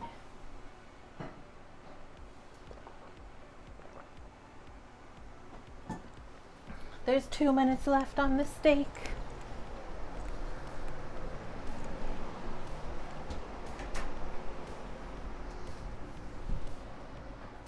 Okay. Now we'll get our little shovel. I don't want to do this stuff up here with the plants because I don't want to get dirt all in where we're cooking. Maybe though. Maybe. I'm a bit closer. Whoa. Okay, maybe that was a bit too close. I lied. Okay, so we'll start with these. Oh shit. The watering's working. It just says chili, but my friend Eric said that they were sweet peppers, not spicy ones. So why don't we start with that? Those are gonna be going into these bigger pots. Just had literally like 2 chopsticks in here as steaks, so they didn't fall over. It was pretty windy outside the first day he brought them. You can keep the plant marker if you want, but we already know what it is. And then you're just gonna carefully squeeze the bottom of this until the plant comes out. There's some roots down here, and then we're going to carefully separate these plants apart without breaking up too much of the roots if you can. It's okay to break up a bit though, especially at the bottom here. If you see that the roots were really clumped together, I would like literally take that off, and then they can breathe a little bit more. So then those are prepped. Now we're just gonna make the little space in our dirt.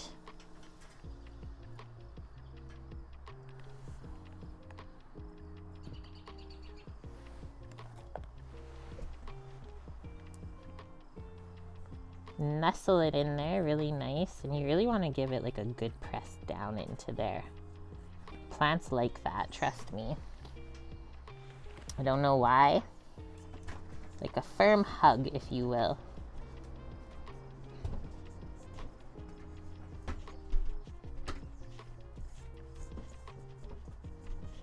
Kind of pack the soil around it the rest of the way. And those are done. Those look good, hey? Okay, done. Done. Samuel's coming in to start the egg. Keep that stuff in there, and we just have this last one for the basil. So before we take them out of the little pot, I'll just put the 2 little holes in the dirt now. Might have to do one at a time.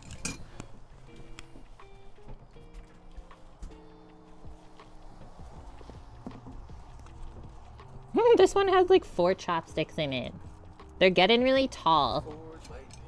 So after we plant these today, I'm probably going to top them, which literally means just cutting the top off, and then that will force it to grow more bushy.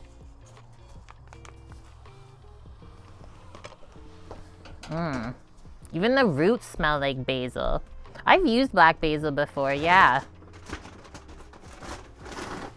I think it'd be nice in salads and stuff. Like tomato cucumber salads or tomato matzo.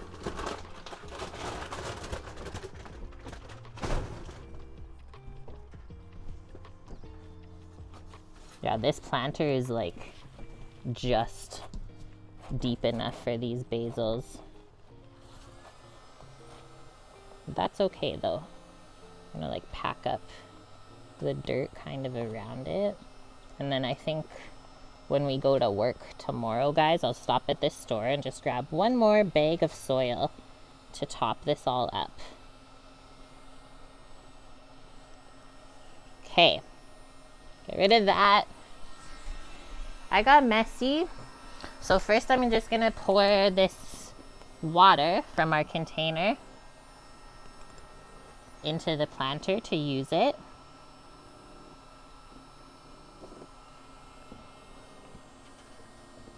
Because you always gotta water in your seedlings. I'll be back in a moment.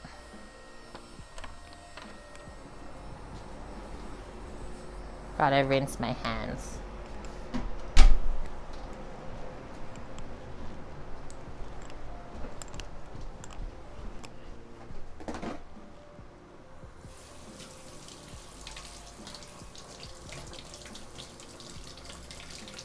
Sam's making fire, Scoots.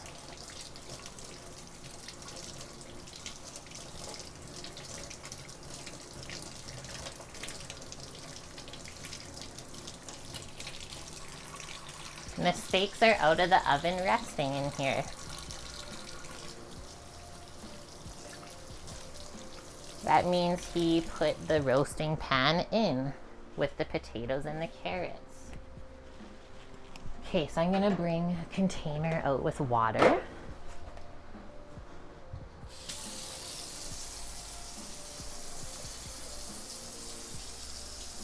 Yes, douchebagans. We live on a vineyard. And then we also work at another vineyard. And hi, Pell. Good to see you, Paloozer.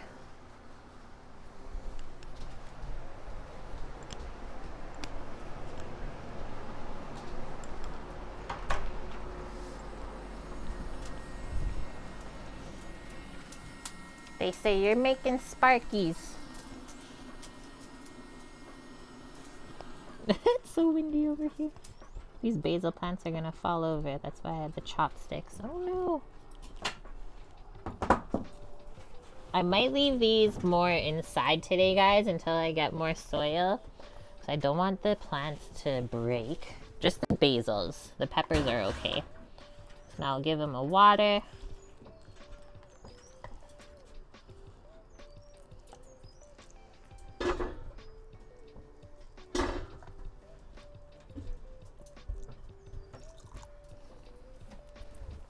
Nice. For the basils, I'm gonna take our chopsticks back over. Hold them up a bit. Help them out.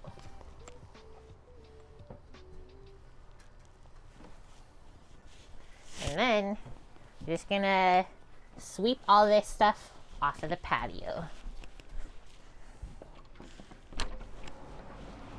We didn't make that much of a mess though. The charcoal is smelling really good already.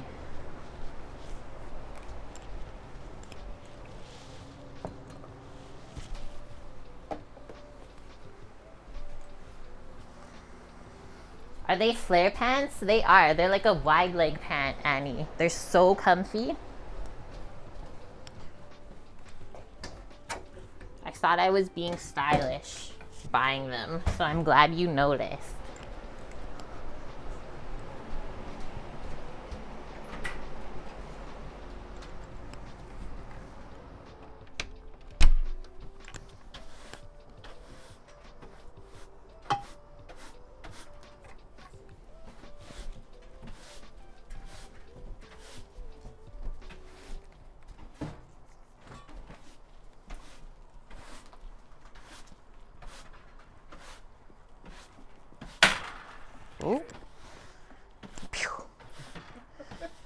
I didn't mean to.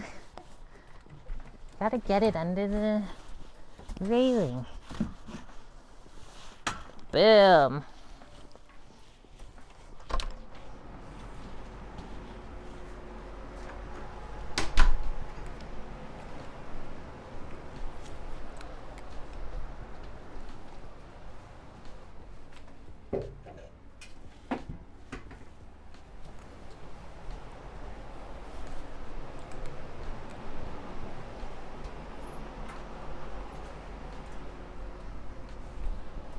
There's a fly on the mouse pad. Where are the peppers gonna be the happiest, you think, Samuel? Probably right here. Do you think here? I was gonna put them maybe like right there so it didn't get too crazy windy.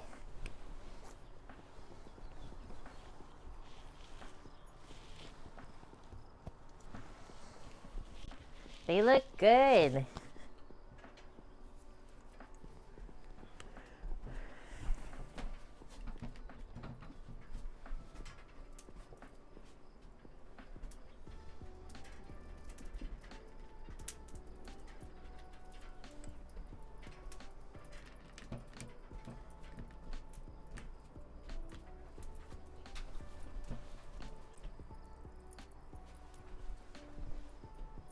Can you guys see the glow?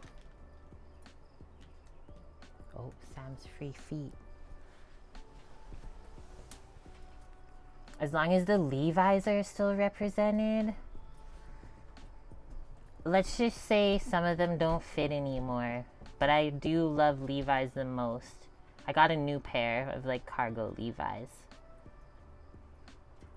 You have freshman advisees next year? It's been 6 years since you had freshmen? Whoa.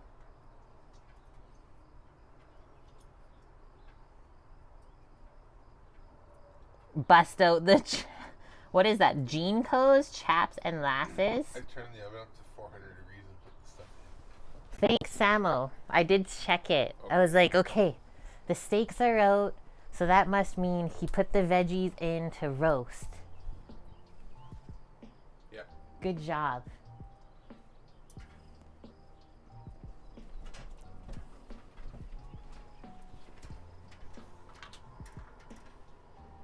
So far, no marmots wondering what we're making.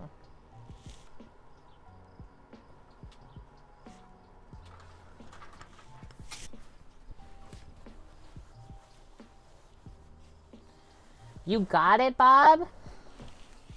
Goose is the Wild Goose Winery. That's where we're doing the pop-up on Sunday. So if you're here, say hello. Yeah. Annie. Annie's leaving. So we gotta switch it around and say bye. Bye. Bye. He's gotta get up in 7.5 hours. Take care of the kids. I hope you have a wonderful sleep and Drink it was 2 nice liters to of see coffee. you.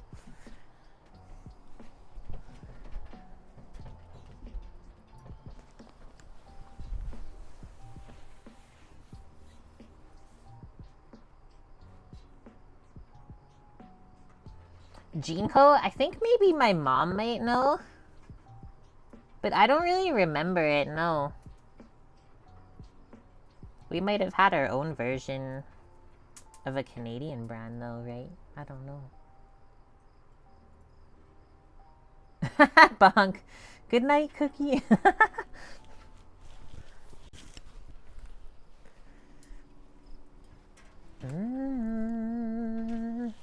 We also got a barbecue brush today, guys.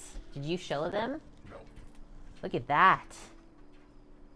I'm intrigued by this. The glow. The embers. Cookie, you are about to pass out. I know, it's getting late for you guys. I'm sorry. But thanks for hanging in there. It's nice to end the day with everyone, though.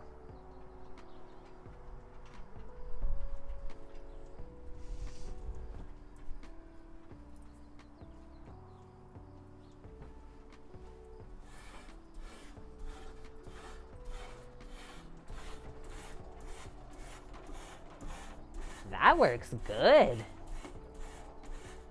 Whoa.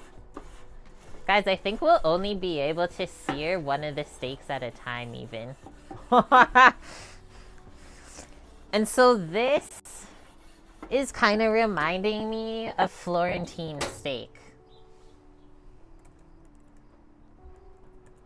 And I say that every time we have T-bone, pretty sure. Bistecca alla Fiorentina. Says the king of all steaks. I had this when I was in Florence. So it's actually an Italian steak dish made of young steer or heifer.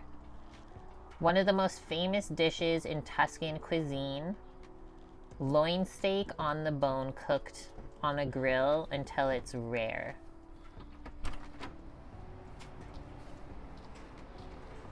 Interesting.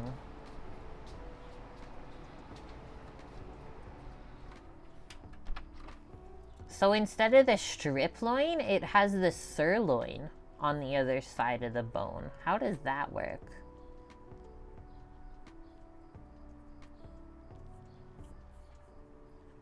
But a lot of the restaurants, like if you go to Florence and try to have this steak, you need like minimum 2 people to even order it. They won't just cook it for you if you're one person.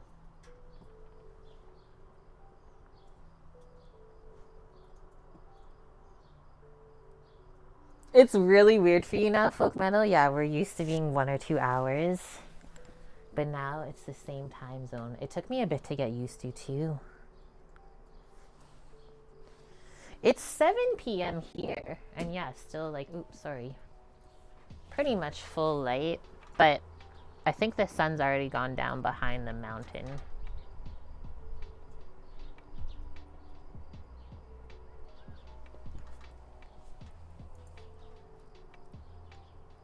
Turned out to be a pretty nice night though. It was getting really windy though. Earlier before stream, it was like a ruh-roh. Apparently their rare for steak is like blue rare. You're curious? I'm trying to remember when I had it. I don't think I had it cooked like super, super rare. Nice, Samo. There's this too, actually. I think if I remember, it was more of like a medium rare. You brought out the goods?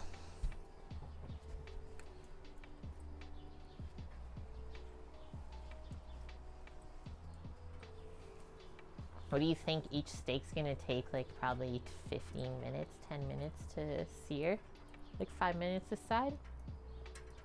7 to 10 minutes. Okay.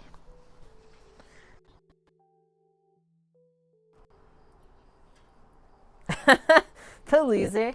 I just said this in Graham's stream. It's like an ultimate universe. Graham and Kate are both streaming after dark for me. Are they already in Japan? You have a town called Mount Prospect. It was the tallest point around, like 40 feet above you. It's still weird to me that we like live on a mountain. Basically beside the valley. They are in Japan, Cookie. Ah, I'm so excited. I need to go watch their stream back after this. That looks beautiful, Samo.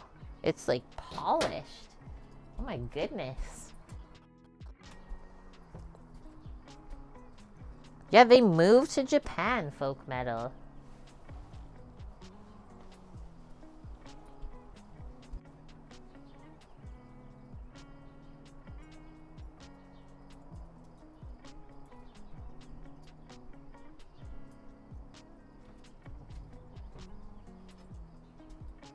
I think I'm gonna turn the oven to 425 now. You can get 2 steaks on there? I don't think so, Bob. Look at that.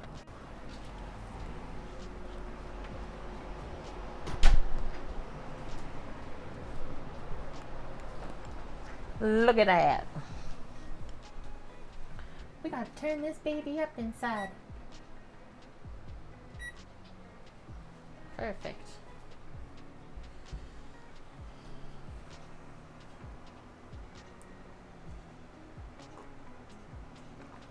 He's really going for the close-up. I'll see if I can get that to focus a bit more.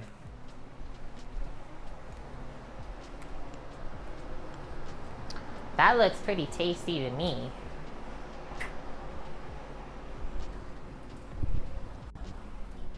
Looks great, Samo.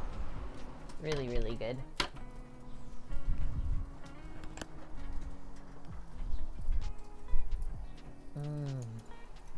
So this is gonna be the first one I'm cooking for tomorrow. Yeah. Then I'll cook off the second one. So this first steak that we're cooking, guys, is gonna be for leftovers. So it's gonna rest. And then the second one that we sear is the one that we're going to try together.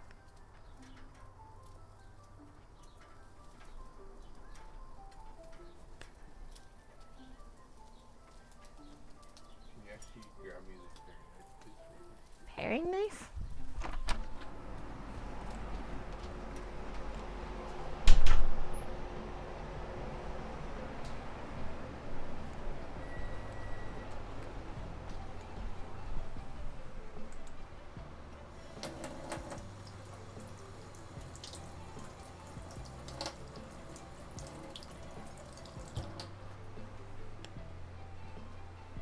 There was room.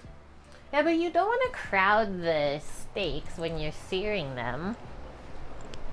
You need some proper airflow when you're cooking with fire like this.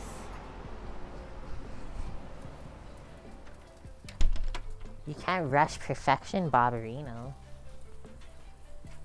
Sam's kind of scoring the fat on this side. Because in our experience with the strip loin and that fat cap is sometimes it'll want to like curl up a bit as it cooks.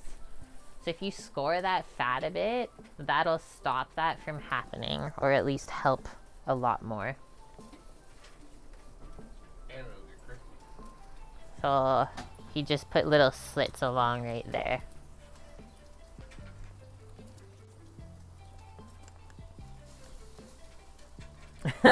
Loser. I'm not the one that put the meat on the fire. Also, it's flaring up too much, so we're gonna let that simmer down a bit. Do you find it matters if both sides are over the high heat? Like, what do you mean? So this only really has one heat, and it really depends on how you make your charcoal at first. So as long as you build a proper fire that's heated up evenly, you'll never have a problem like that. But yeah, it's pretty windy today, so not the greatest for cooking over cold, but we're doing our best. It looks awesome. What's the problem with cooking over cold?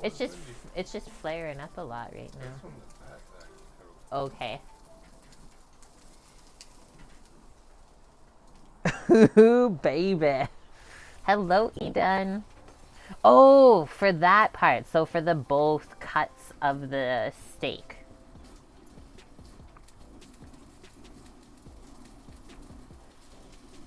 So I said at the beginning of stream that the tenderloin is definitely more forgiving compared to the strip loin. So I would more focus on the strip, making sure that it doesn't overcook. Because however the tenderloin comes out, whether it's more rare or like even a bit more well than the strip, but that probably won't happen because of the bone. That's really helpful in controlling the internal temperature as well. But that's what I would usually focus on. But I also said, like, you could also buy this and take the cuts off of the bone and cook them separately that way. But then, like, what's the point, right?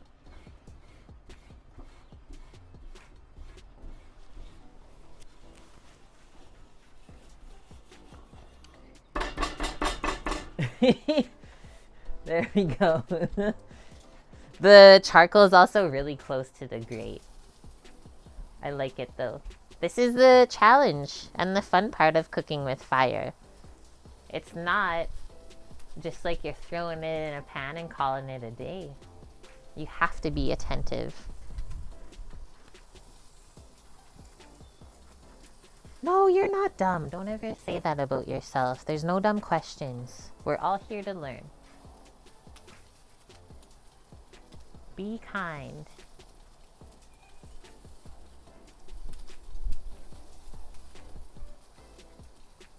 Oh.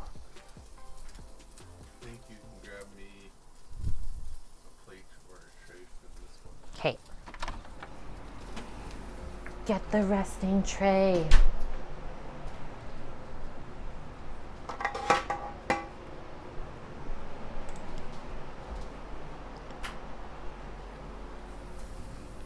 It's not a cut that you often see in the store. Goodbye. I'll bring that inside to rest, guys. So I can understand if you guys have questions about it. I mean, we don't often cook it either, right? So we totally took advantage of having the opportunity to eat this today. I'll just put a cloth over that to rest. It smells so good. Kind of leave it on the stovetop where it's warm so it doesn't cool off too much.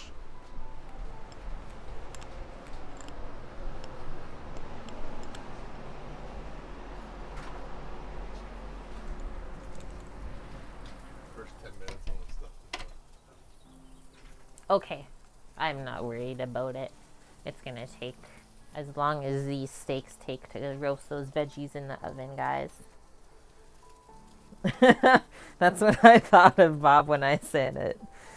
Be kind and rewind. We got a Leroy and Cat raid. Thank you so much, friends. How was your stream today? What'd you get up to? Thanks for sharing your community here. We are almost at the end of our stream. You're coming in at an amazing time. We got food on the grill, food in the oven. Everything should be ready in probably like 10-15 minutes.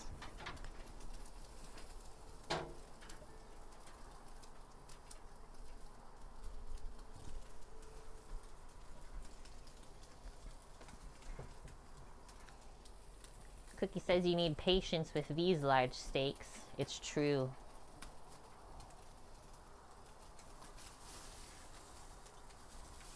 You're playing Link to the Past. It's a fun and challenging time.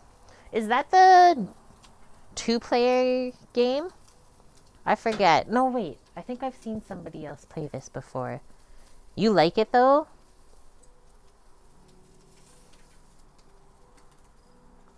Okay, that's your favorite Zelda game? Did somebody else say this time, Bonk? I remember you saying that last time. Link to the Past. So it's fun and challenging. I've watched Samo play Zelda and I really liked watching him play it.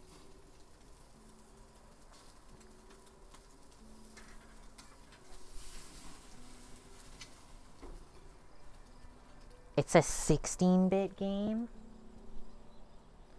Nice. Nice crosshatch, Samo.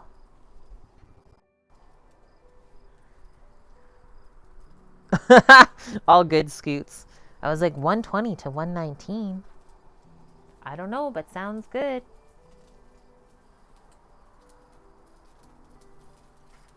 You're looking for a new barbecue? If you like cooking with fire and like a challenge, but also love the flavor of charcoal and wood, this is definitely the barbecue for you. But it definitely does not have the ease of pushing a button like lighting a propane or gas grill does. So you gotta weigh out your options and priorities.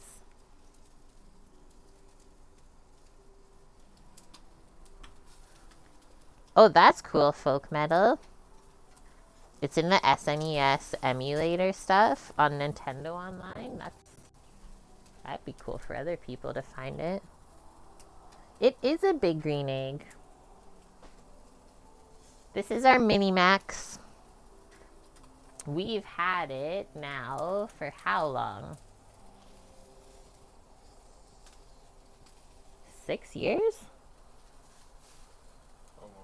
Almost 6 years. That's crazy to say. Whoa. We're getting got right now. That's the good smoke that you want, though. It's not like flaring up. Everyone else has to smell the smells right now, suckers. Just wait, though, because we still got asparagus going on next.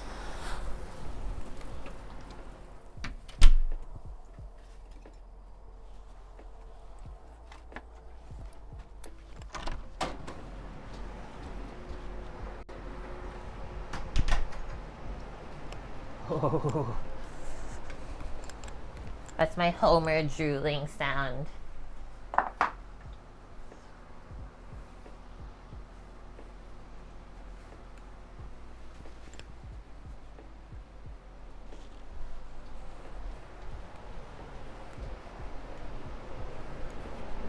It's so much cooler in the house compared to outside. Holy. It's so chilly in there compared to out here. I had to cool it down so the kitchen was cool. Oh, it worked great. First time yet.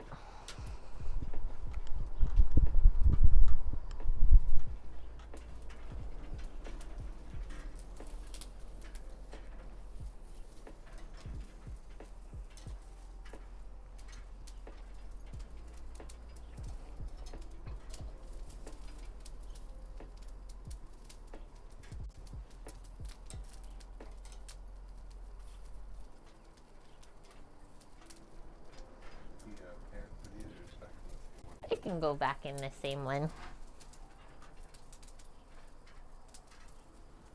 Okay, you can go inside. I'll bring the stuff in. Okay.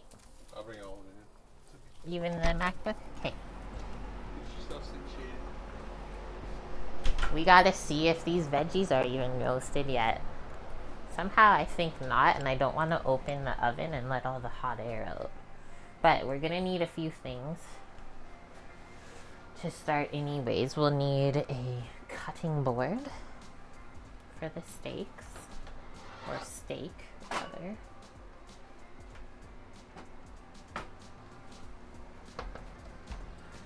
Samuel's boning knife here.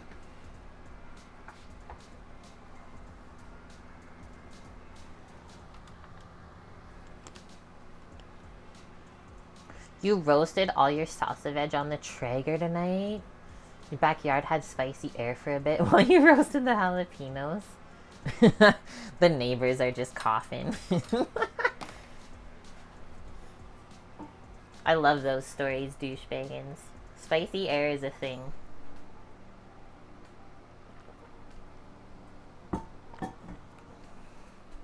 Okay, we need a couple plates.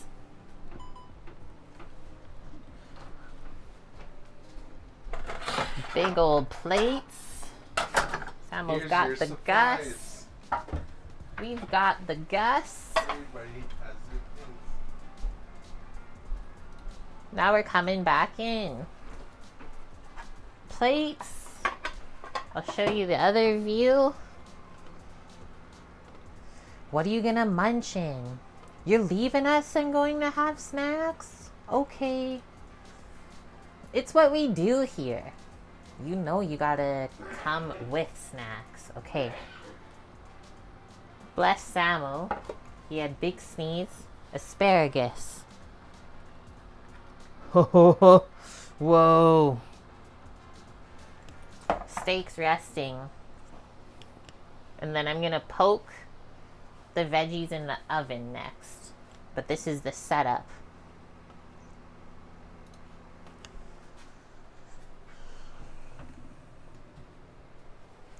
The carrots are smelling really good. The other thing I've done before to make the baked potatoes go faster, yeah, because there's no way that's going to be done, is to cut them in half as they're cooking. EDK1234, thank you very much for the follow. Because they're still rock hard. Ouch. I flipped the carrots over, though. Samuel. Yeah. Potatoes are rock hard. Okay. What are we going to do? We're going to have snacks. Also, where's the paring knife? Oh. Grill them? I think they're too hard to even grill. We'll see though. I'm only gonna cut the 2 small ones open for the taters and let the other ones cook normal. It's a hot potato.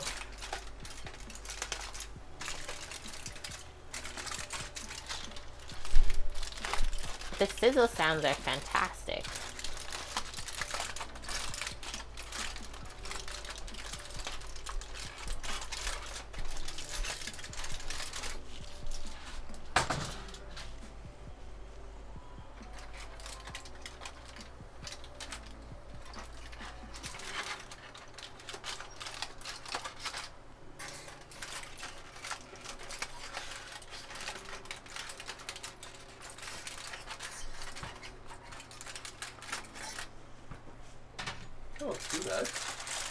It's not bad, but it's definitely not great as far as cooking happening.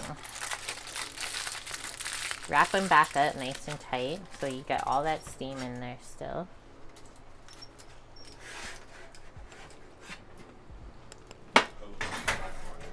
Whew. That's a hot oven. Microwave? I mean, we haven't tested the one from 1982 that was left here, but it could be an option. We don't have a microwave anymore, though. I mean, we have the wedges. We do. We can just load them up like that.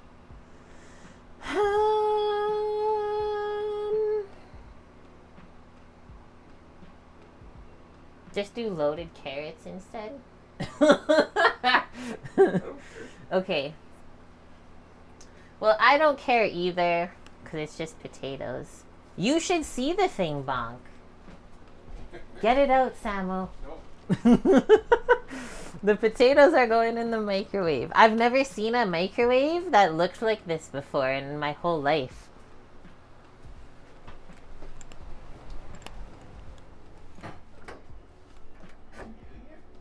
No, I was going to try to.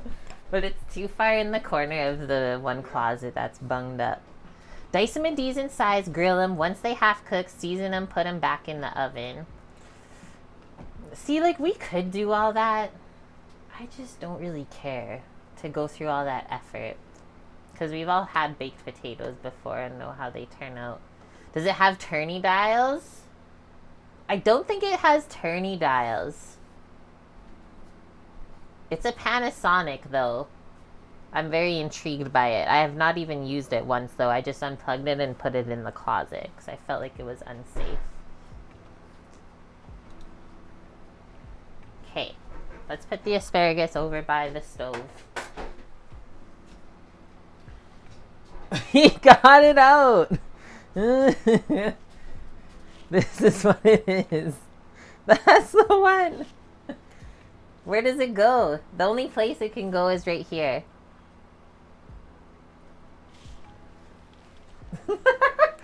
Figure it out.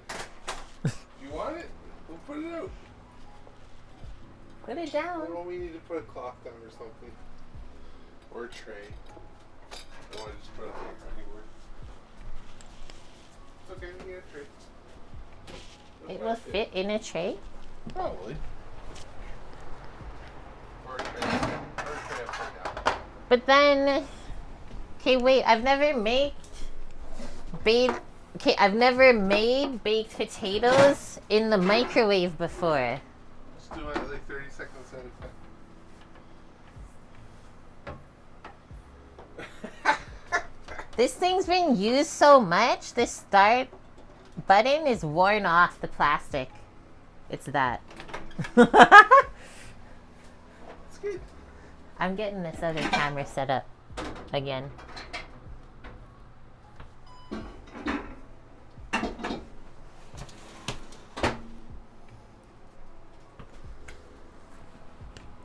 Is it plugged in even?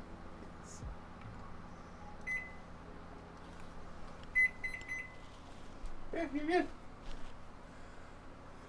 Move over for a sec so they can see it.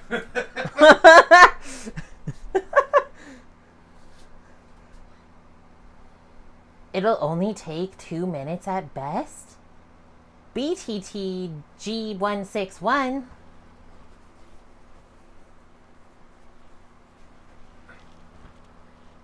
Do we wrap them up still? No. What do you put it on? Just a plate? Normally you stab them. Okay, so they've been stabbed. You've already been cut in half and stabbed, so you just put them on a plate. Oh, I can put the other ones that weren't cut into there. Yeah. 800? How many watts it's putting out? It's just a microwave bonk. What are you scaring me like this for?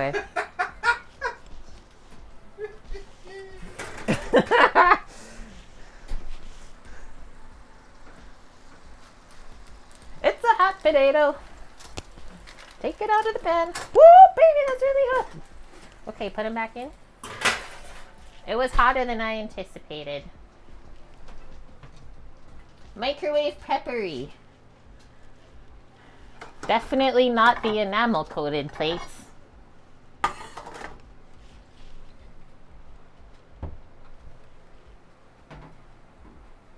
The microwave you have at home is 900 watts. The one at work is 1200.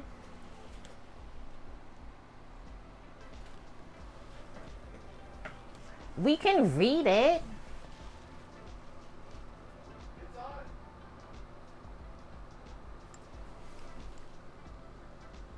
This one says 800 watts. 800 watts. Let's switch this back. This is our potato prep area on top of the microwave.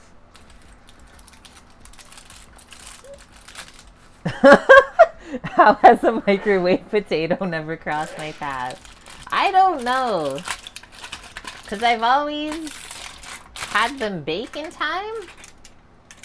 Not to say that I didn't grow up with any microwave food. Like we had like microwave corn, microwave peas, stuff like that. But my mom would never do potatoes in the microwave. Baked potato in an 800 watt microwave, 3 minutes on what? Like the highest power?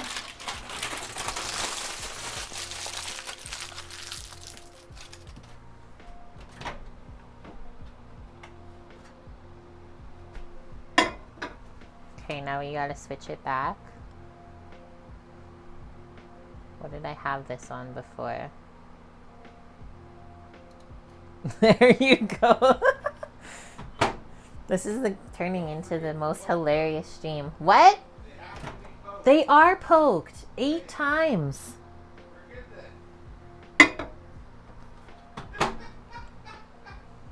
They're poked and partially cooked.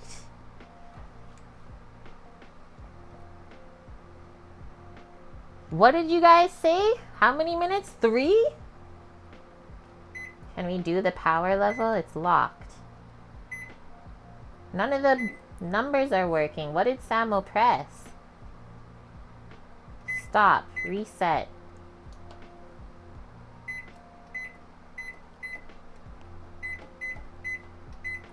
Hello? So none of the buttons, when you press them, nothing comes up. Stop. Reset. What if I just pretend like I put it in? What? You try it. How did you do that? All you did was press quick minute? Yeah. But what about the other numbers? Oh, do we need the other numbers? You need quick minutes? Oh, shit. Okay, so the other numbers, I don't know what's wrong with it. Don't stand in front of it. I'm leaving.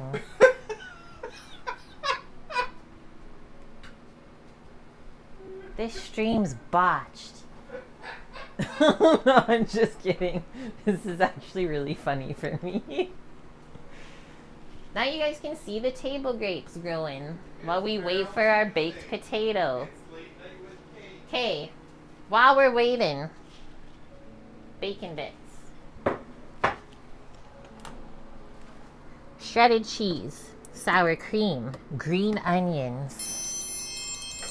We're even getting follows for this. This is serious stuff. Smoke Supra, thank you very much for the follow. I can definitely say this is a first, but I can hear the steam coming out of those potatoes. It's like psh. 9 minutes are left. They put 5.5 minutes. We're at 4.5. They said 3 minutes roughly. Okay. We're not standing in front of the microwave. We've been told not to. You want to check inside? Do we check it? 420. We gotta go more.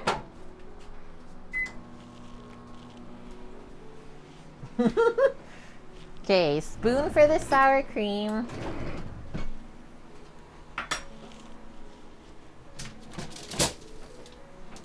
Done with all this.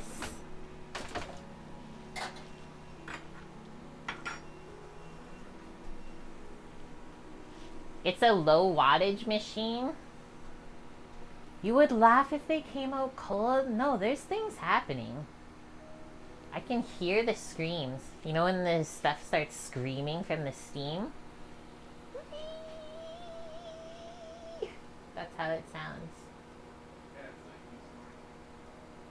Sam says that's how it sounds when I snore. We got 3 turkey vultures rolling in right now on with the wind. They love to like patrol the vineyards. The other one went the other way. Yeah, there was 5 there earlier on this side. Yes, yeah, that is why you poke them, Bonk says. Otherwise you'll have mashed potatoes all over the microwave. Let's do another check. Do you hear that? Holy shit. They're like basically done. Okay, we'll do like not even another minute, I would say. Remember the 40% on the microwave? This is like 25% of the same machine. So is this a good microwave then, maybe? It doesn't go too crazy high a power and like actually nuke the food. It's not a good microwave? Good to know. Oh my gosh.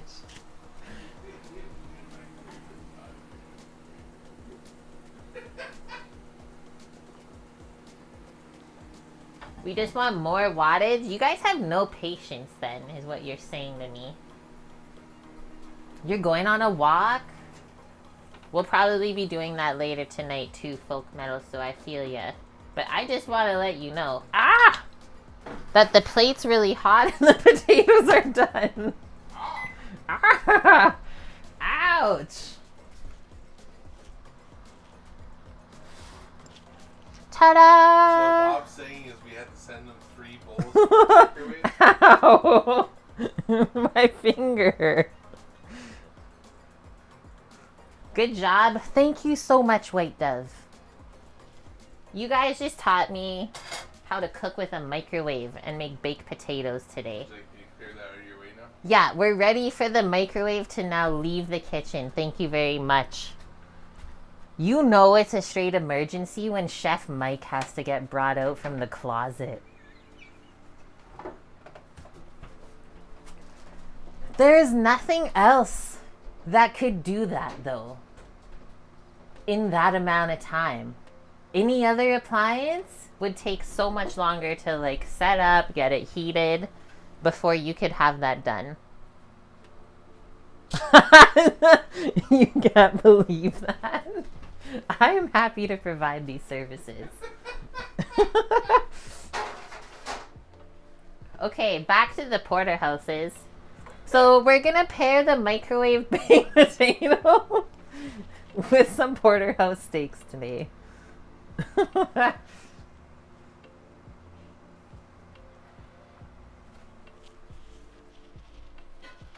Let it be known, though, that we don't give up. And those are definitely well rested. So Samo's gonna carve the meat while I build the rest of the plates. Because he's the best meat carving man. Yeah, We'll put a little bit of light into our lives.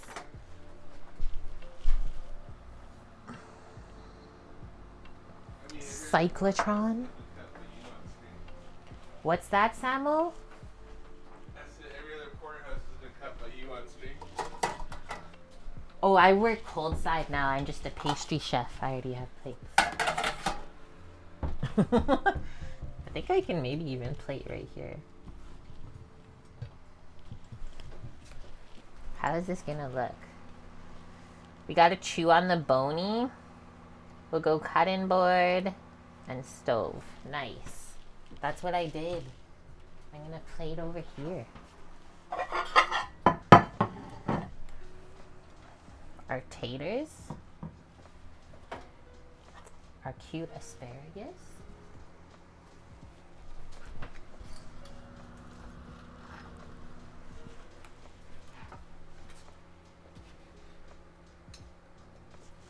Fresh microwave mashed potatoes? That's a whole nother level.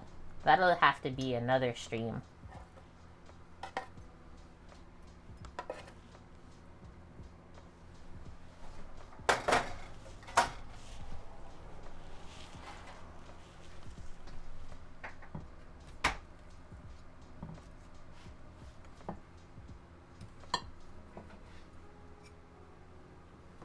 You guys like cut the center of your baked potato open so it accepts more of the stuff, and like kind of chop it so it gets kind of mashy.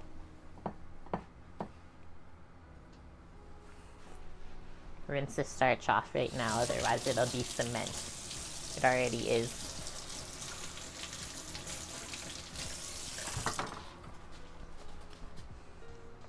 I see Samo snacking.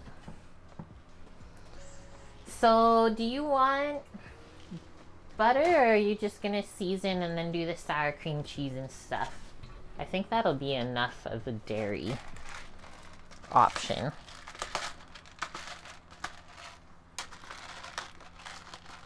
I think we'll put the cheese on first so it can kind of get melty, and then top everything else. Salt and pepper, no bland potatoes.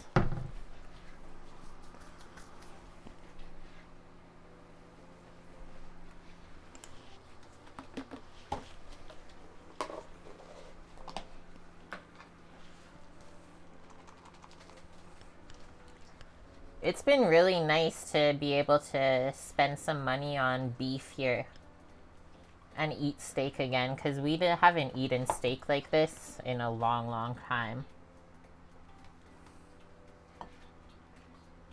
So these have definitely been more of a treat meal. And like the thing is, here where we live, there's not that many restaurants and stuff to choose from. There's no Uber Eats, no delivery services like that, so it's on us to feed ourselves. I didn't finish the last one, I'm good.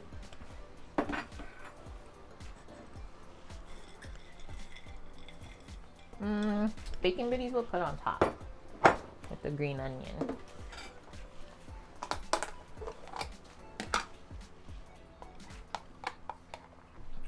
Our sour cream drizzle.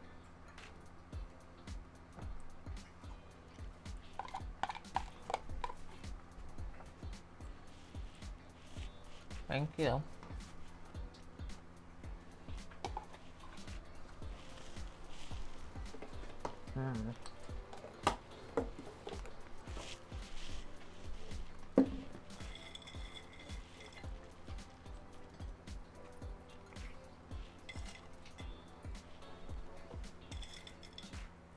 Samo?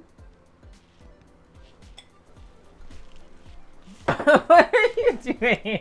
I didn't say it because of that. I was gonna ask you to take the veggies out, but you're busy.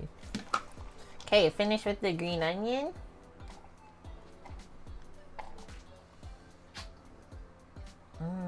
Those taters look so nummy. I love baked potatoes. And we got all the extras to have some more tomorrow.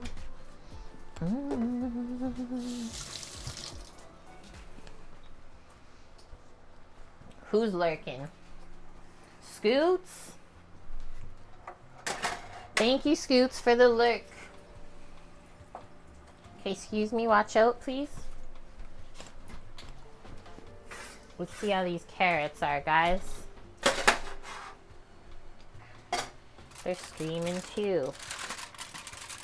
Holy.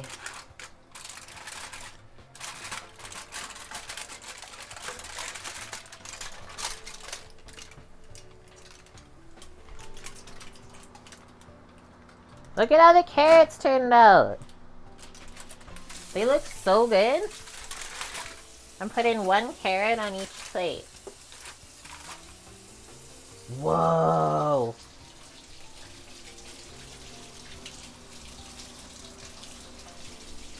That's what I wanted. This turned out better than we even could have imagined. Guys, like straight up. Here you go, everybody. Crush that bummer. Oh, wow, that looks beautiful, dear. Thank you. We did so good.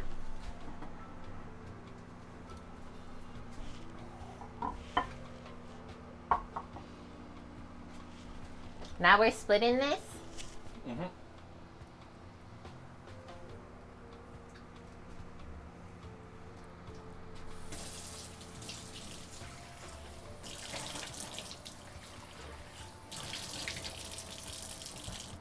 Are you okay? Just warm? No, I just had to get the grease off my face. What? From the bone. Oh, you're munching. Yeah.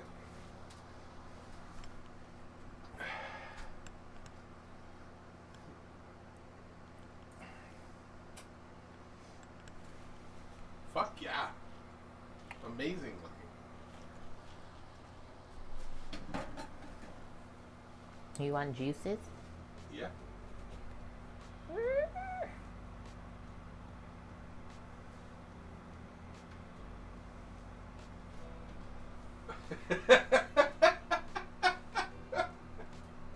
wants the juices.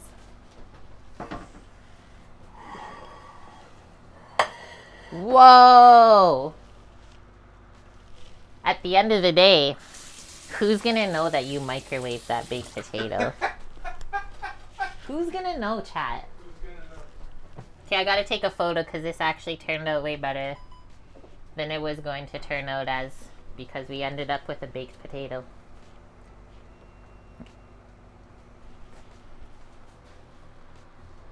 I love the way the carrot turned out.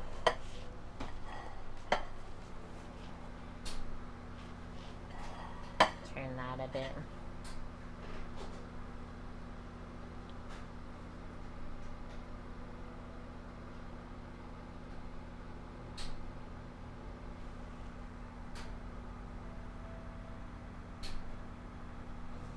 Wowee. Like, just holding this up, the glaze we got on that, insane. Keep turning around for a fork, but it's literally right there. Samu, you gotta come over here.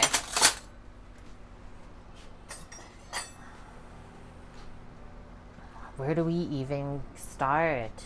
I honestly am so intrigued by this carrot. I need to try it. It's like perfect.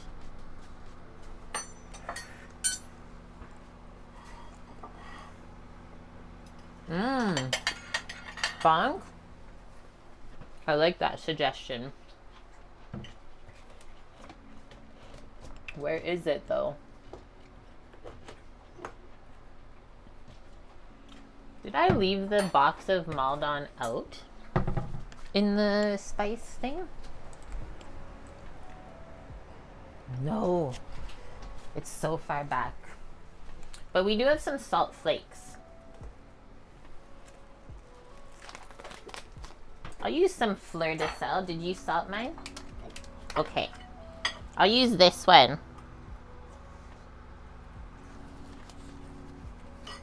We are out of Suzy Q's. I actually didn't garlic any of this. I was thinking of putting garlic on the asparagus, but I forgot.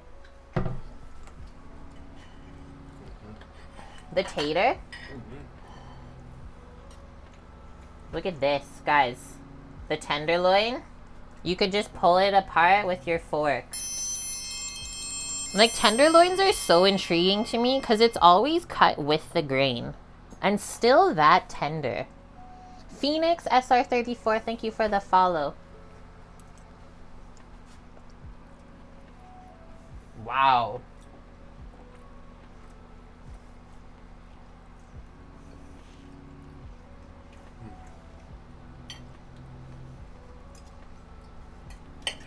The tenderloin just melts in your mouth. I know this strip will be a little bit more chewy. The cheese. Thank you, Phoenix. I hope you're doing good.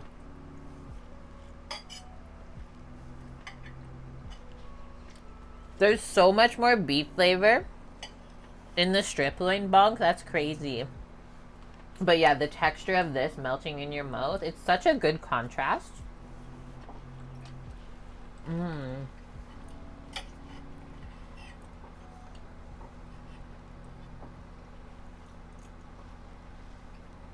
How's this? I haven't tried the asparagus yet. Going to get more tasty asparagus.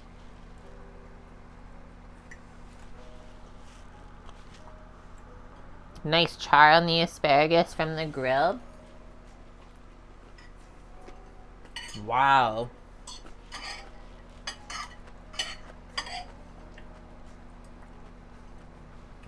It's so sweet.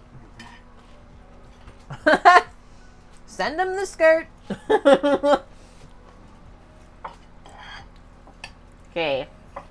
Since we worked so hard on these taters, we gotta test them out. Dill, cheddar, farm cream, bacon, green onion.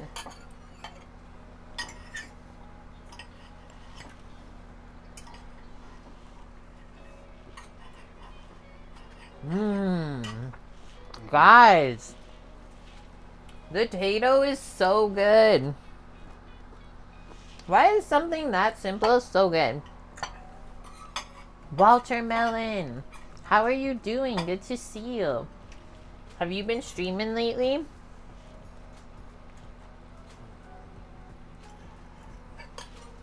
Samo's just quietly munching over here, just going on the side. I don't know if you can hear him, but it always makes me happy.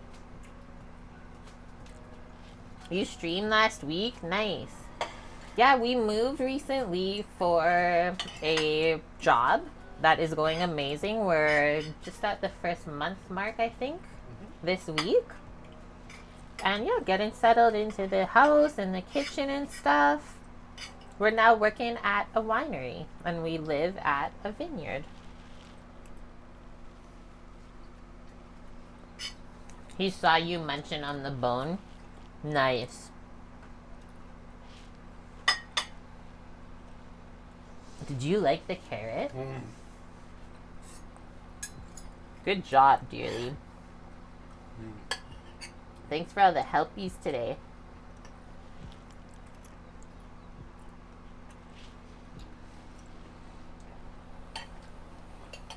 Good job. This is gonna be chewy, guys. I'm gonna have to eat that with my hands off stream. But I'll have one more piece of the tenderloin.